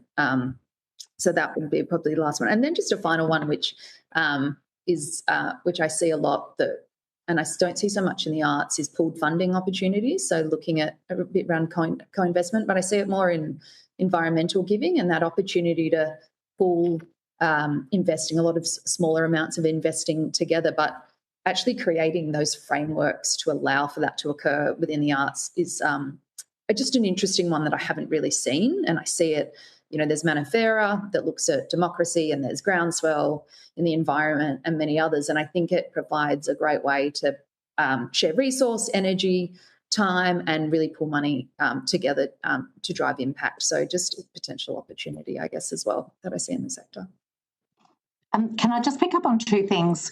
In terms of the social impact work, what do you think, in what way is it different, a different way of approaching it for either, the arts orgs and the philanthropists? How does it make a difference? So when you say social impact, you mean impact investing? The work Creative Australia is doing in, how does it make a difference?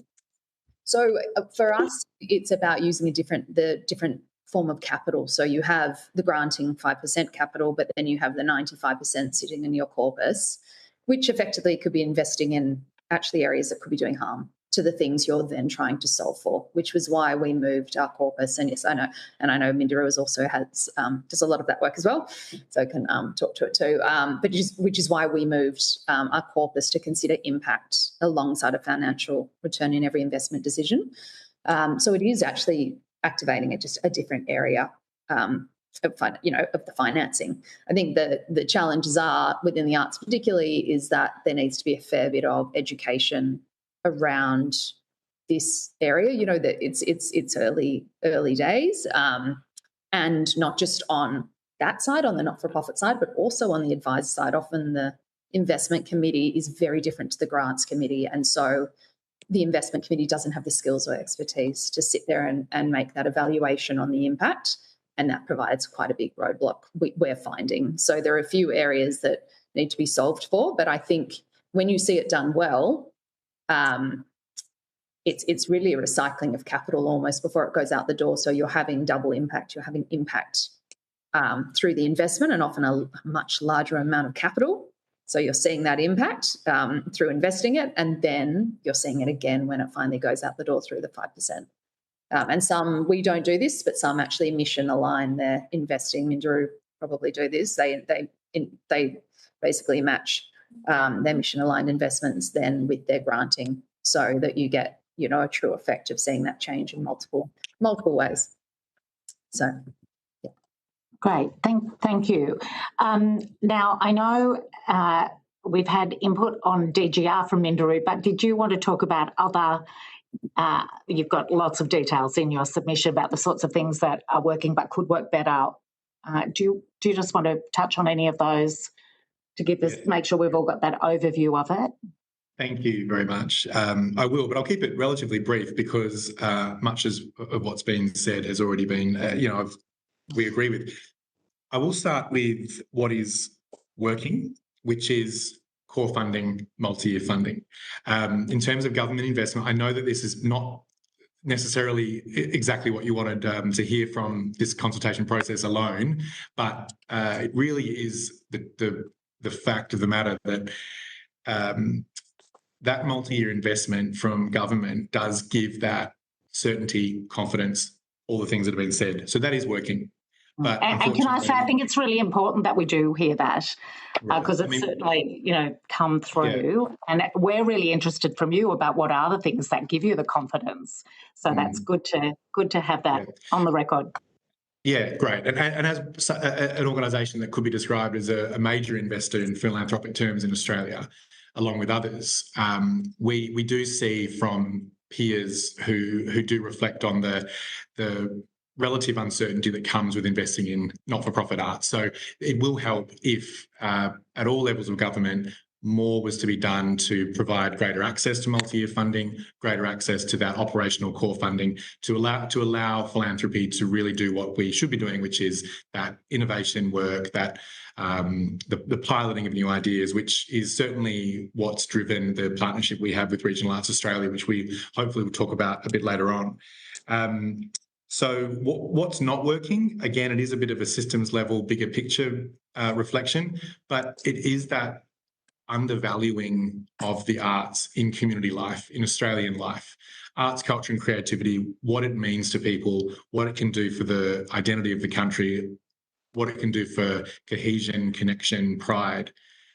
those things are not championed and amplified enough by as many people as possible at government level.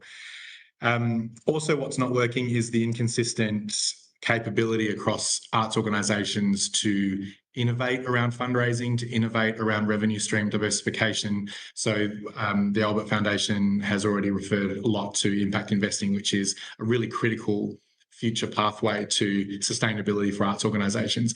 No philanthropy wants arts organisations to be forever on the drip of the public dollar. You know, we are interested in organisations becoming more sustainable, more entrepreneurial, while still staying true to the vision and the inherent offer that they make to the country through their work. So certainly that capability in fundraising expertise and capability in impact investing. So it's already been said that the sector needs a lot of education and upskilling.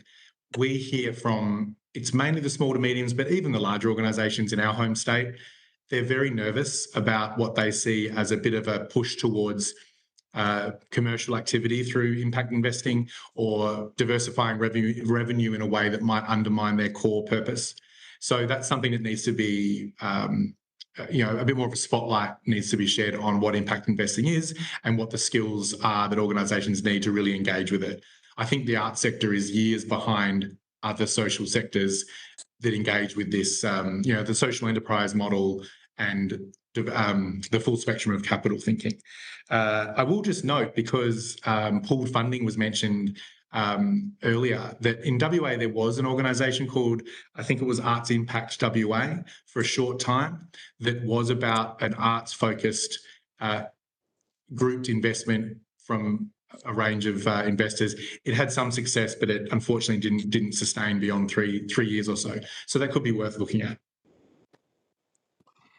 Great, thank you. I think at this point I probably should get Regional Arts Australia, Amindru, to sort of explain the partnership and how that's working. I know it's fairly new, but if you could talk us through that, that would be fantastic. Yeah, absolutely. Is it also possible to just either to go back to the previous question at another point, if that's okay? Or I can already see we could have a much longer conversation than the time we've allocated. But is it possible? Please do. Thank you, and then we can absolutely come into the practicing community conversation. But I just wanted to add that in terms of what's working, I think we would absolutely be advocating that the Regional Arts Fund as an Australian government program is absolutely doing what it's designed to do and is achieving great results and great impact through that government program. And I think it's important to note that the Regional Arts Fund reaches communities that like a lot of other arts funds don't, where there's no professional arts organisations, and where it can actually build sort of a structural impact that, again, is very different to other funding programs. And just a couple of examples of that that just help put that into some context. Some of the recent funded projects, so Beechwood Primary School, Parents and Children Citizens Association were funded, the Fish Creek Carnival in Foster in Victoria, Our Town Berry and Fred's Pass Rural Show are just some examples of where the Regional Arts Fund reaches and connects with arts and creativity and provides opportunities through workshops and access that is very different to what you may think of as a capital A in arts. And I think importantly then, the Regional Arts Fund is actually, we see it as a catalyst. It's the starting of something. And where we've got opportunity here that is currently for this conversation is how we can then, and how something like an organisation such as Regional Arts Australia can then build the partnerships to work with philanthropy, to work with industry, to work with business, to work with for purpose, to address need and respond to issues. And the Regional Arts Fund provides the catalyst for that, because we can see the thousands of projects happening across the country. And then we can actually go, okay, well, what is it that is the response to need, and where can we then look at in combining investment to address that need, particularly in a long-term, more sustainable way. So I think that's just an important thing, just I think in what's working, and I think there's huge opportunity where things can be place-informed and community-led, and for us to weave that connection. And a small example to that, just last week, we were at Ozwater, which is the Australian Water Association's national conference. And we went there, we took Felicity Chapman, who's a Regional Arts Australia Fellow, who's been working in her fellowship to look at the intersection of First Nations cultural knowledge, environmental science and creative research through eco-dyeing, and looking at what's visible around water and how water carries through practice. And we were sponsored by ARAP and Australian Water to be the first ever artist in residence at Ozwater in an industry forum. And I think that's a really exciting trajectory for how creative practice can start to have conversations across industry, across portfolio, and across investment streams. But I know that's not what you wanted me to talk about, but I just wanted to sort of put that context in because I think it's helpful. Yeah, thank you.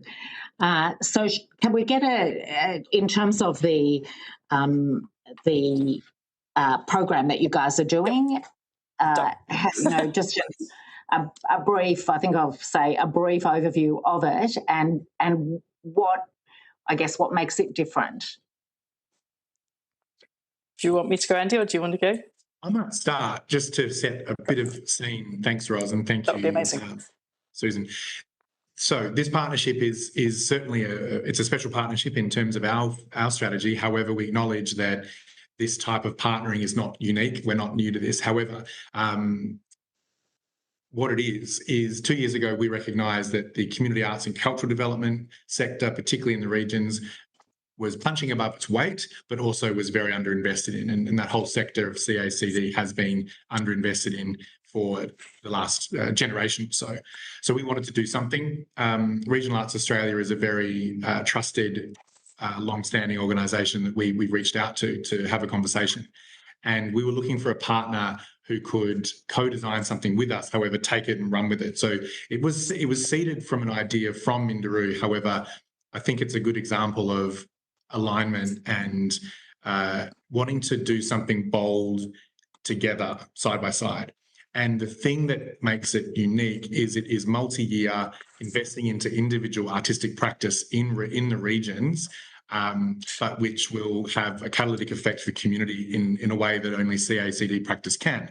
And we're using it, and yet it's early days, but we're using it hopefully as a pilot and opportunity to model the impact that place-based long-term investment can have.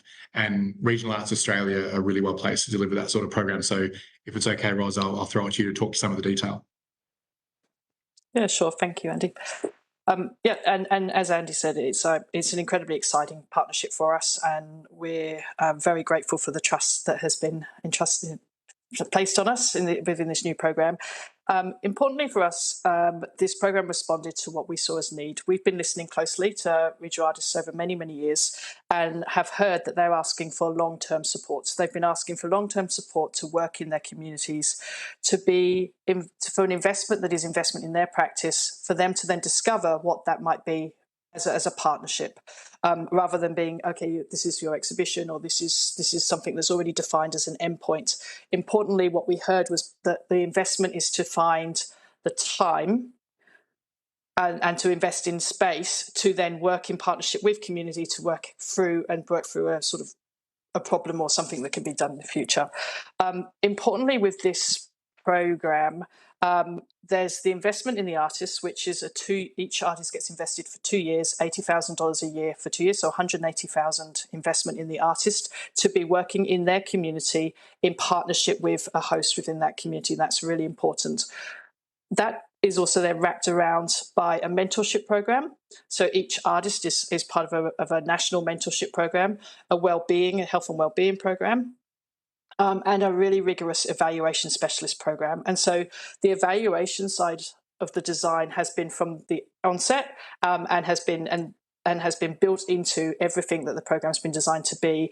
And we have engaged the mentoring consultants of the mental health first aid and the evaluation consultants to be part of the program and to support the artists and the arts communities as they work through these 2 years together. We received a huge response. It's always a little nerve-wracking when you put a new program out with a very different premise and a very different language and a very different ask of artists, but it landed really, really well. We got a massive response to our first cohort, and ended up announcing 5 successful artists earlier in the year from across the country, who are all doing a real range in community-led storytelling, environmental sort of reuse issues, and place-based activities. It will be really interesting to sort of map that over the next couple of years to see the impact, and we're actually just about to open the second cohort, and to continue to learn what artists and community need, how best as an organisation we can support and structure that, how best we can partner with Minderoo to actually respond to what we're learning as we go. So it's built on a funding model. In terms of funding the artist, it's a lot more than that in terms of the unique design and the intent and the systems of care that are wrapped around that. And importantly, it's long term.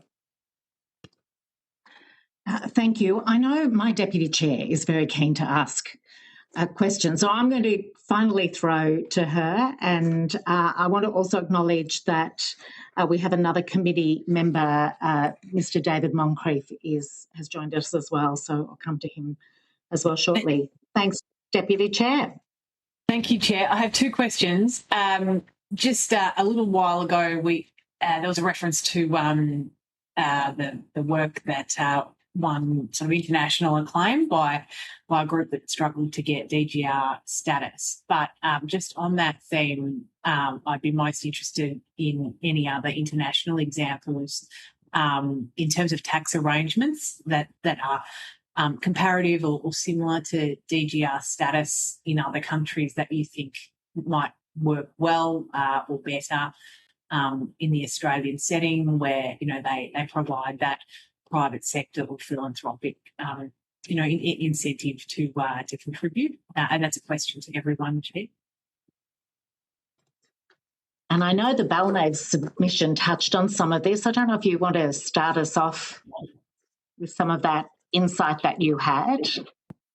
Thank you, Chair and Deputy Chair. I think in terms of DGR, I'm not overtly familiar with another country doing something in a similar vein as DGR, but there were some examples in our submission of other countries doing some interesting things to maximise philanthropic investment. I think the one that we gave is probably Canada's Cultural Investment Fund, which was, permanent matched funding mechanism that was matched by government.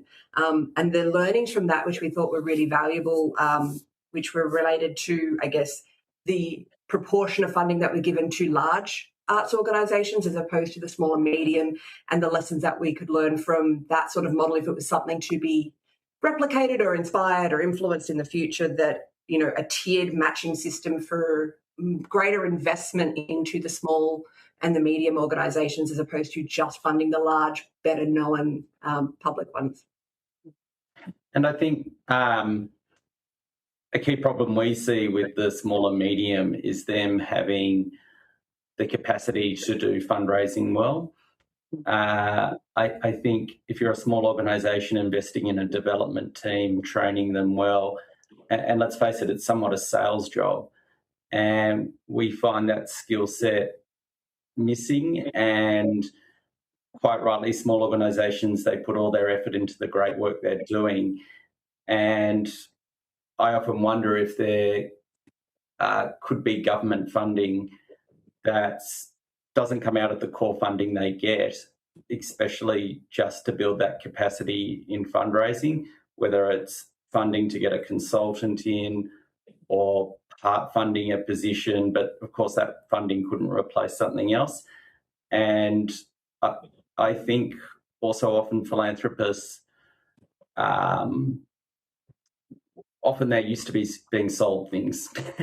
And I think, I just don't think it's done that well. But the bigger organisations do. They have the capacity to have a development team, and those teams bring in far more than the costs of running them. So I don't know if there's a solution there. And by the way, I love the reference to Fish Creek, which is in my electorate chair of South Gippsland. I have some artwork from Fish Creek, and it's got a really terrific creative community there.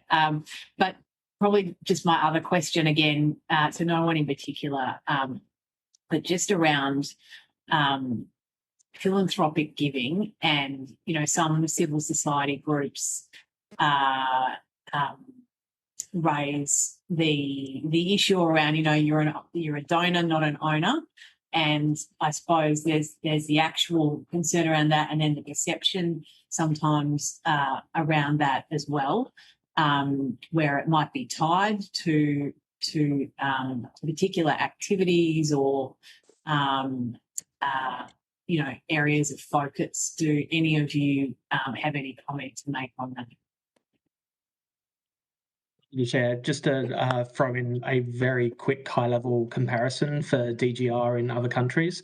I spent the past 13 years in the US working in organised and structured philanthropy, and the culture and the structures are vastly different, but there are things to look into, such as, again, the DGR categories. They have a very robust kind of national taxonomy of exempt entities where you can really drill down into, again, the funding through the arts. So they'll have museums, but then they'll have children's museums, they'll have historic museums, and with that data you're able to see in a much more deeper level where the gaps exist. And we have a big gap in Australian not-for-profit sector around the occupational classification codes. So every time someone goes to a tax agent or accountant come tax time, you can't actually put that you work for a not-for-profit. So we're really missing the information around 10% of the workforce, 10% of GDP of Australia. So that's one thing.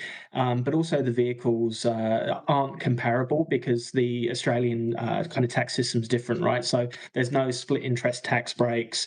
There's a loss of charity status if you mix private income with charitable goals. You get an immediate capital gains tax there. So there's lessons to be learned. But again, for us, it really is simplifying the structures through DGR. But the taxonomy codes and the OSCAR classifications are critical for us building and informing the work. Because if we can't see it from philanthropy's perspective, we can't invest in it. I'm sure that's the same with government. Did you have any comment on my second question? I am going to leave it to others and jump in, but I would probably need that repeated if that's okay, and apologies. Just around perceptions of philanthropy perhaps being tied to a for-profit organisation's broader interests, goals, or commercial interests. Yeah, definitely. Well, I mean, again, you just got to look at the not-for-profit sector and realise that having DGR status is just a tax code. It's not a business model, and it's again the conversations that underpin that.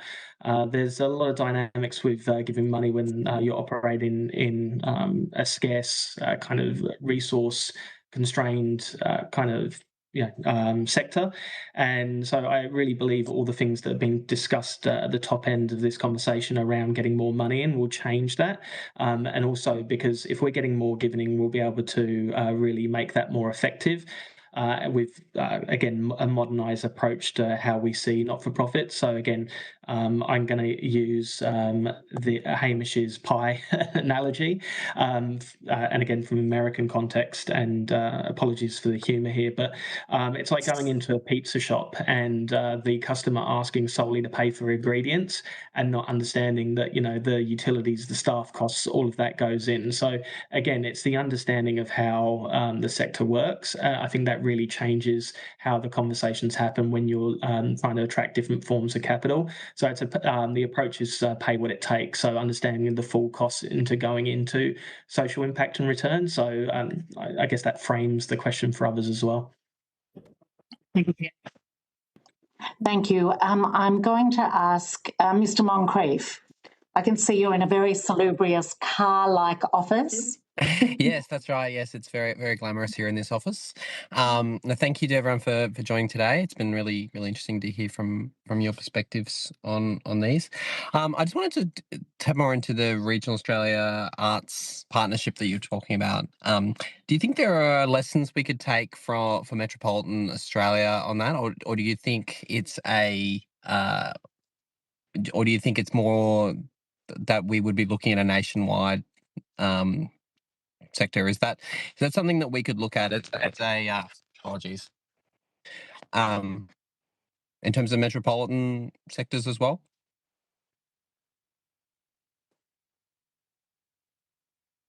So that's to Minderoo. I'm happy to answer. Andrew Baker from Minderoo Foundation, and it's a good question. We have a strategy that certainly is interested in the particular needs of place-based communities. So Minderoo's communities focus area for the last 2 to 3 years has been aligned to much of the place-based community development movement that's underway in this country, and those place-based communities can be in outer metropolitan areas, metro areas, regional and remote. It just so happens with our partnership with Regional Arts Australia, Regional Arts Australia had the scale and the network and the reach to reach the majority of Australians through this program, and I should say the majority of Australia geographically, perhaps not population-wise, but we recognise the particular needs and the particular disadvantages of regional communities, just to speak really generally. So that was a priority for us in that program. However, the manner of partnering, the strategic approach to impact and the role that arts and culture professionals can play in making communities better and stronger, it absolutely can apply and does apply to metro communities. And we would really like to see programs like our partnership with Regional Arts Australia reflected in a lot of local government sort of programs and investments, and to the extent that federal government can support that and can engage in that, we'd welcome it. Yeah, great. Excellent. Anything from... No, that's all? Okay. All right. Thank you. Yeah, I'll just double check. Does anyone else want to add to that? Just pick up on what's been said. Maybe if I could just add a little bit to what Andy just said. This was Abercrombie from Regional Arts Australia. I think, yeah, absolutely, the model is translatable. I think in its current form, it's really important that regional remote are the focus in terms of how we're addressing need, and how we're addressing a gap where a lot of other initiatives and funding don't reach. And when we're looking at the map of regional and remote Australia as a landmass, it's 85% of the country. Increasingly, populations are growing, but a lot of other programs don't actually reach that geographic and that population. However, the design and the sort of the integrity and the care of the program design, in terms of it's not just here's your funding, it's A to B, it's linear, in terms of it's part of a national program, in terms of it's wrapped up with mentorships, mental health first aid, evaluation embedded through that, toolkits embedded through that. That model absolutely is translatable in whether you're talking outer metropolitan or inner regions. I think the really key part is that it does hone into working with a defined community, and it's about saying what is the community interest, what is the community of need, and what is the problem or the solution we're trying to solve from a creative lens to make that community better, more vibrant, more viable, more sustainable in the future. And obviously that approach, that design approach, can be applied wherever someone may live or work. Right. Thank you. Thank you, Chair. Thanks, Mr. Moncrief. This question is to the foundations. We've had a lot of organisations appear, and you guys have, some of you have touched on, you get a lot of pictures. One of my questions is, what is it that you use to evaluate or make an investment decision? And is there information that government might hold that you don't necessarily have access to that would help with that decision-making process? And I guess even more broadly, do each of you, it sounds like you each look for quite different things, but arts organisations have said to us, we don't know who we match with and how we fit. So that broader question of how do we bring you together with the people who might be of interest to you. They feel it's become an invitation-only sort of process. So it's a very broad question, but I'm interested in the data you use, what would be useful, does government hold any of that, how you approach it, what government could do to help with that matchmaking. There you go. You've got multiple choice of which way you want to address that. But perhaps, Ms. Alford, are you happy to go first on that?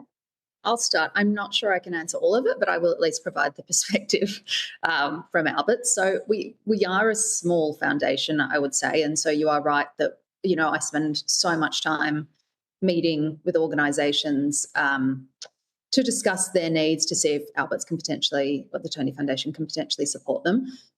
What I would say, and it comes a little bit back to the Deputy Chair's question before, is we provide unrestricted, untied funding over multiple years. And so we really believe in the importance of doing that, so that the idea is that we look for people, particularly people we can back over the long term, that we believe are really pioneering what they're doing. They're truly looking to solve a problem that aligns with our vision. At the very base of what we're trying to do, that must work. So that's number one. Number two, the people that we're working with, we need to be values aligned, and we need to see that, because we develop these really strong partnerships, and I can see that with Andrew and Roz as well. Like, these are long-term partnerships that we develop. We've had some funding arrangements for 10 years, and so when we do sign, agree to a partnership, they're ones we want to hold, and we want to do 3-year commitments, and then we ideally roll them over. So we aren't necessarily looking for data, I guess, is what I'm trying to say.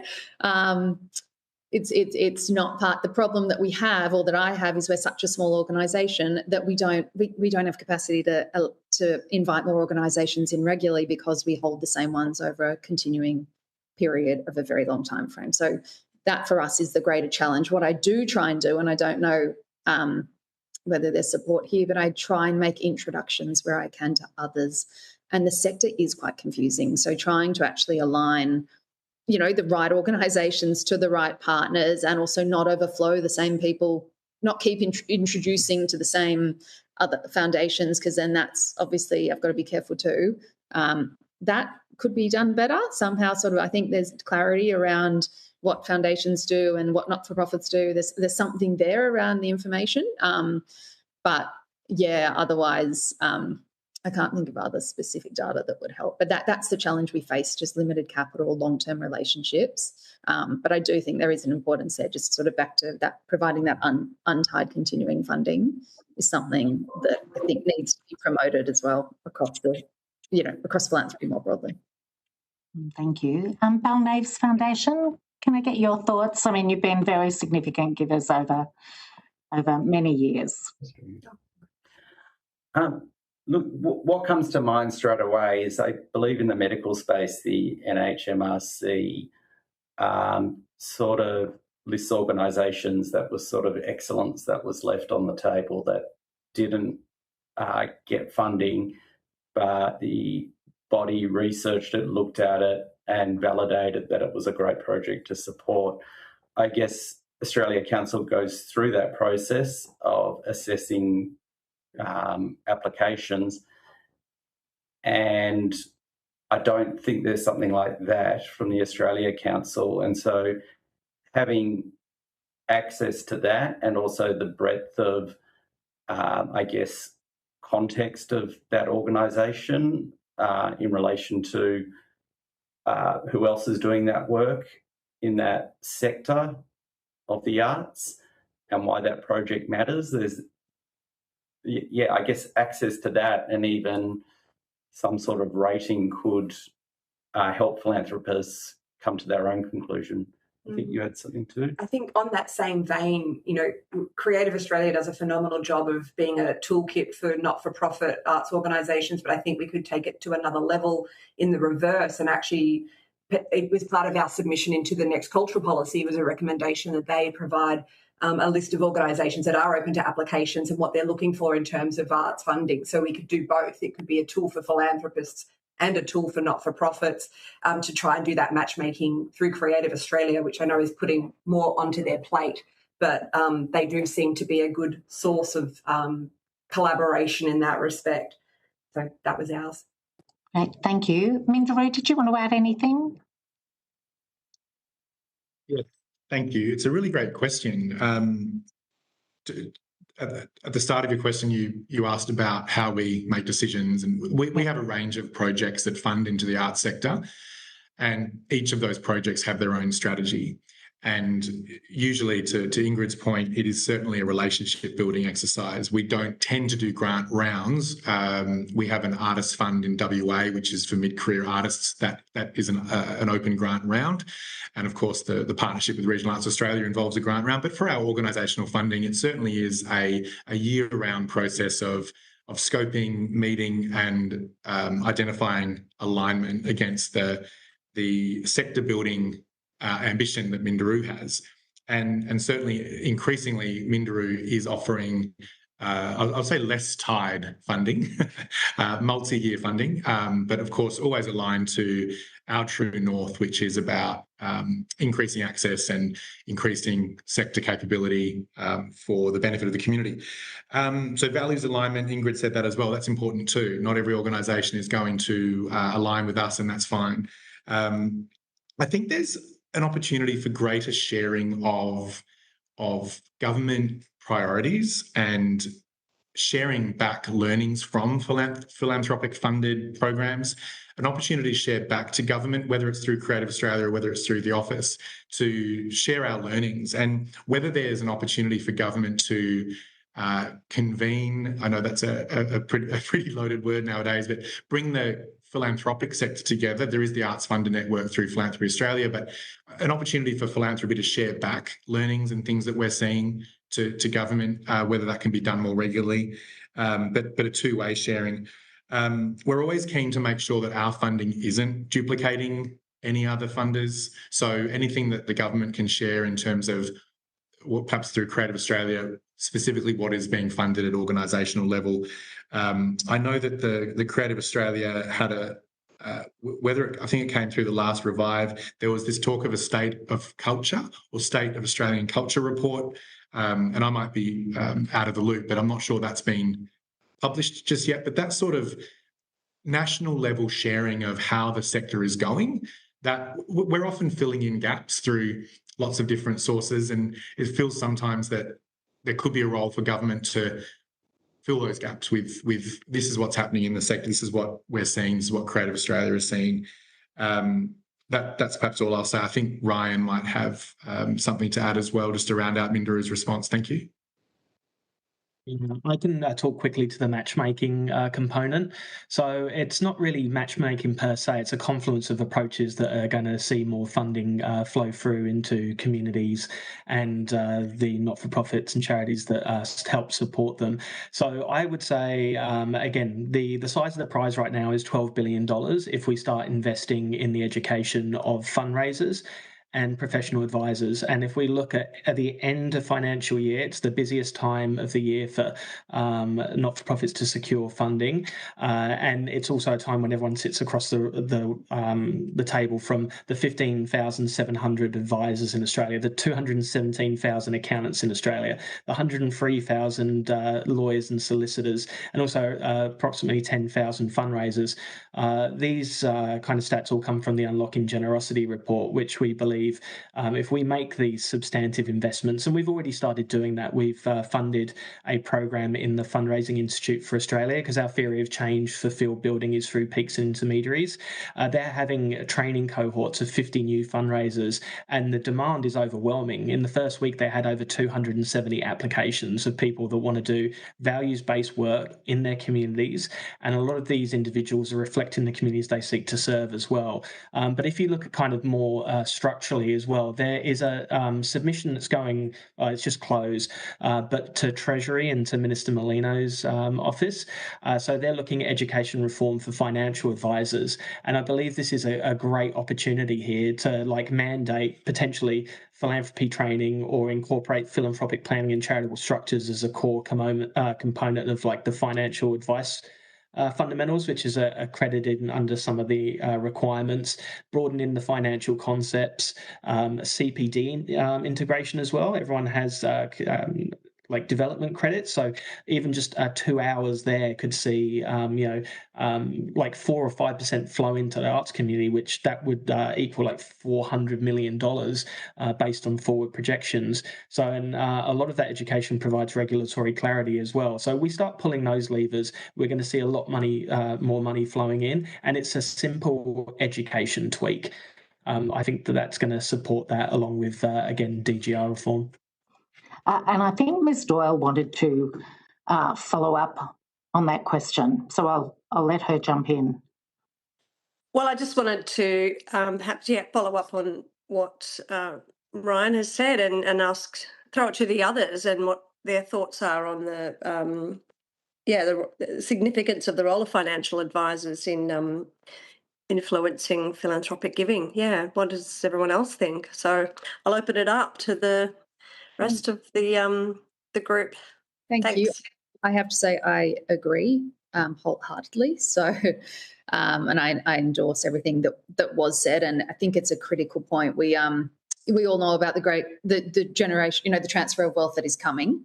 And I was recently on a panel from Morgan Stanley who did a report around next gen giving and some of the trends that are happening, or that we are seeing happening. And one of the sort of the critical points, I think, when I've been in some of these discussions, is that at those moments, and from my own personal point of view, there isn't anyone sitting there talking about philanthropy at that moment when there's someone coming in and presenting the will and other areas. It is very rare that you have someone coming in apart from finance and legal talking about anything else, and it's actually a really important moment in time where people are likely deeply reflecting on a lot of areas, and it is an important moment, I think, that's being missed. So that's a very personal sort of sharing, but I think it is important to talk about. And then I think just more generally, annually with advisors, there's a huge role that they can play in this, and even just having the discussion. I think putting it on the agenda and having the discussion is something that is being missed, and something that is talked about quite frequently, actually. Within philanthropy, I think just a couple of additional, just smaller points to that. I think it's interesting, some of the trends that were shown in that report from Morgan Stanley, but one of them was around that it's not just about donations, but it's actually about combining the capital with the time and skills and further engagement. So it might not just be looking at how advisors are playing a role, but there's also an interest in people that are becoming more engaged in the sector generally, and government could also have a role in promoting that as well, because if you have a more engaged sector, you will have more giving. So I think there's just an interesting thought there around the education and the skill set of increasing that as well. So that's probably my contributions. Thank you. And Balnaves, did you want to add anything to that?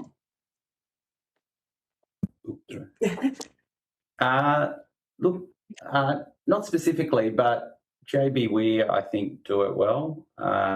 They have a history of also managing corpuses for charities, and I think that helps. And so look, speaking to someone there and how they do it would bear some fruit, I think.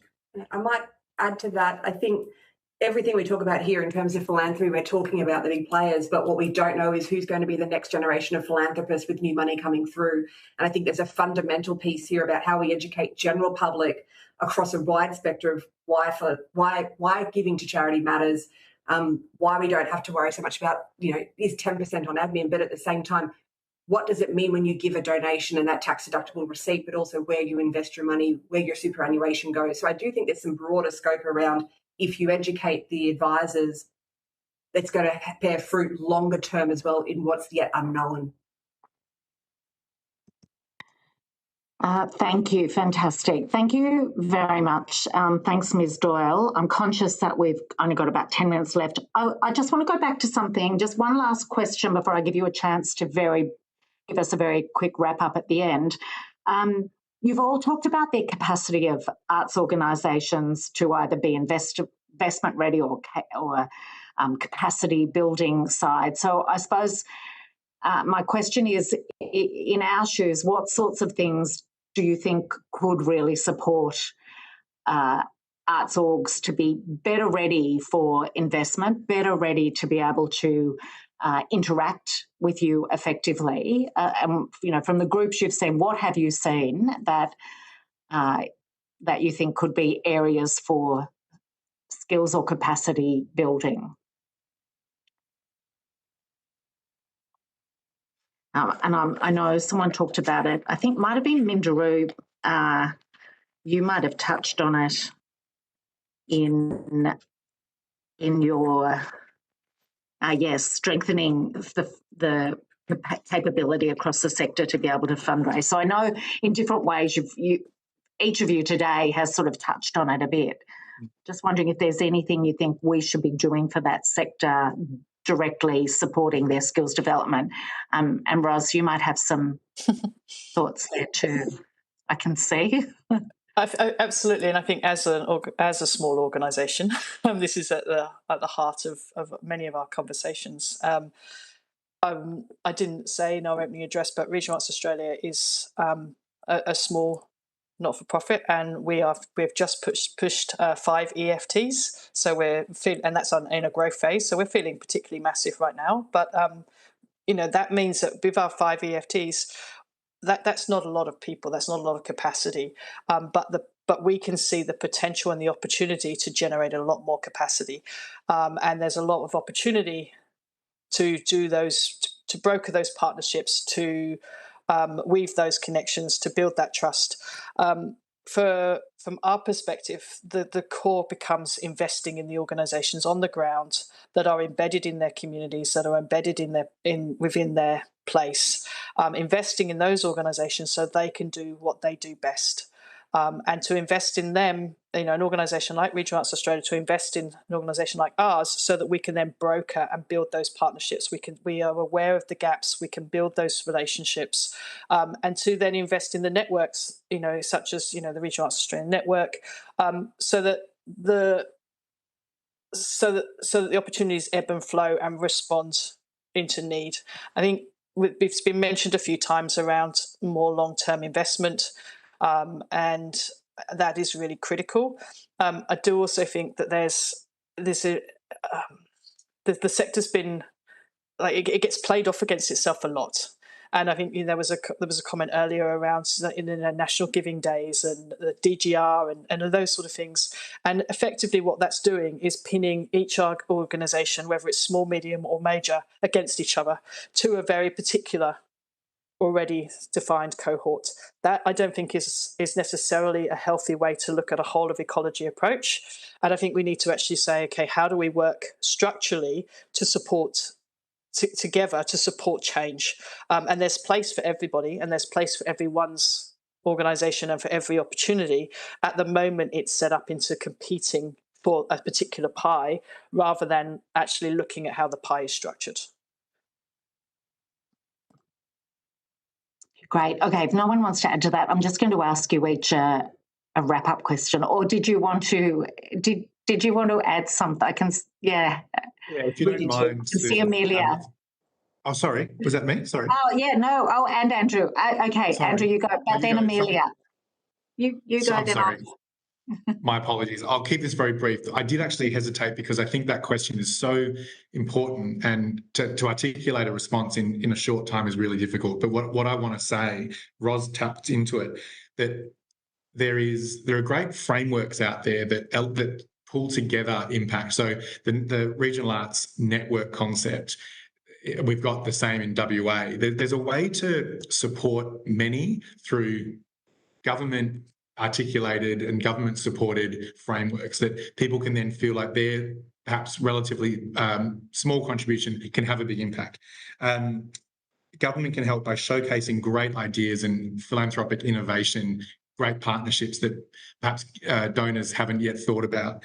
The sector needs encouragement and training in how to innovate and get bold and take a more healthier risk appetite towards rolling the dice on some big ideas. Everyone's very scared of going insolvent tomorrow, and that's not a great place to think about innovation. And the other point, Ros flagged it too, that this sector is very underpowered comparatively. We fund 2 or 3 organisations to engage fundraising expertise and capacity. They can't offer competitive salaries to those to those people, to those roles, because the second that we say maybe you should think about paying that development officer more, development manager more, then we hear that, well, that'll mean they're getting paid more than the arts organisation CEO. The whole sector has a scarcity mindset. It's not their fault, but it's holding them back. And Amelia. Thank you.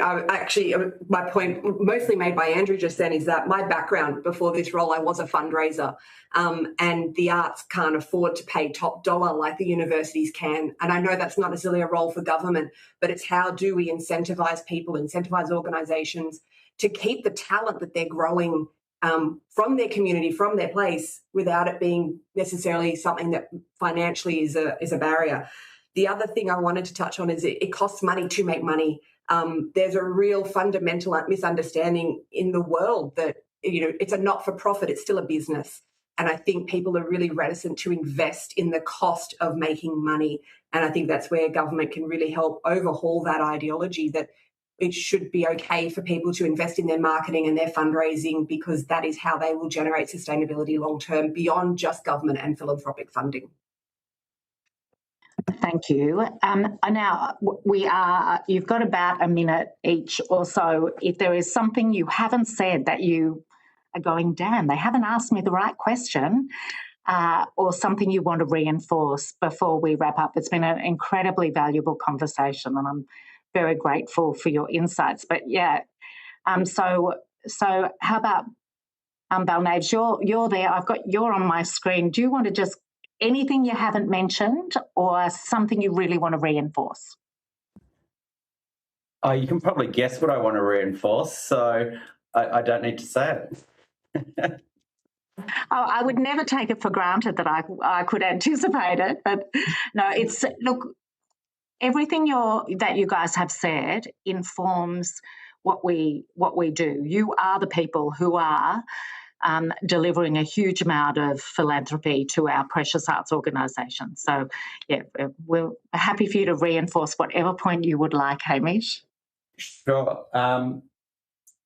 A bigger pie needs more ice cream, and philanthropists provide the ice cream or pizza toppings. Well, my other hat is special envoy for the arts, so always happy to help advocate. But back into committee chair role.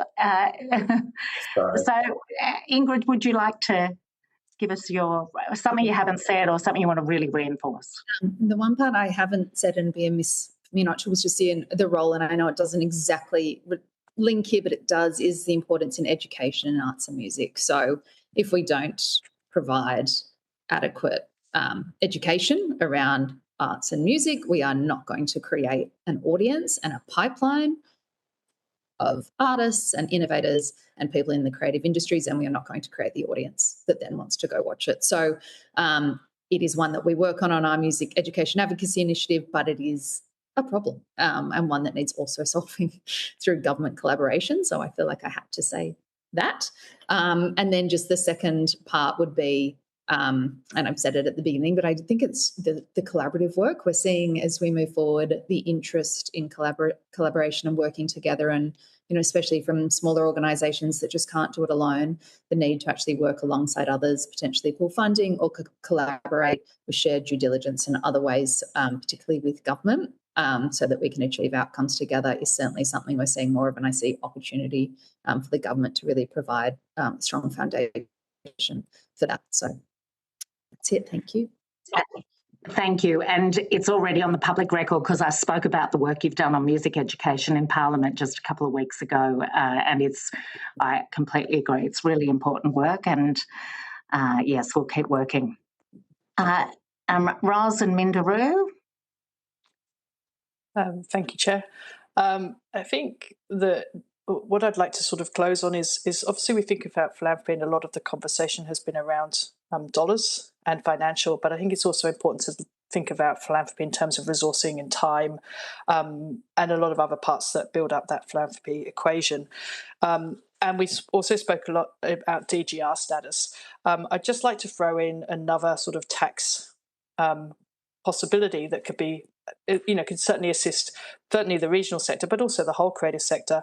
And one of the things we're advocating for is changes to the non-commercial lease arrangements, because property's value and therefore its sort of mortgage conditions are tied to the rent that it can command, and offering a discounted rent will often then reduce the asset's valuation, jeopardise other financial arrangements. So as a result, we're seeing like landlords actually holding rent high rather than reduce rent, and then a lot of buildings remain vacant.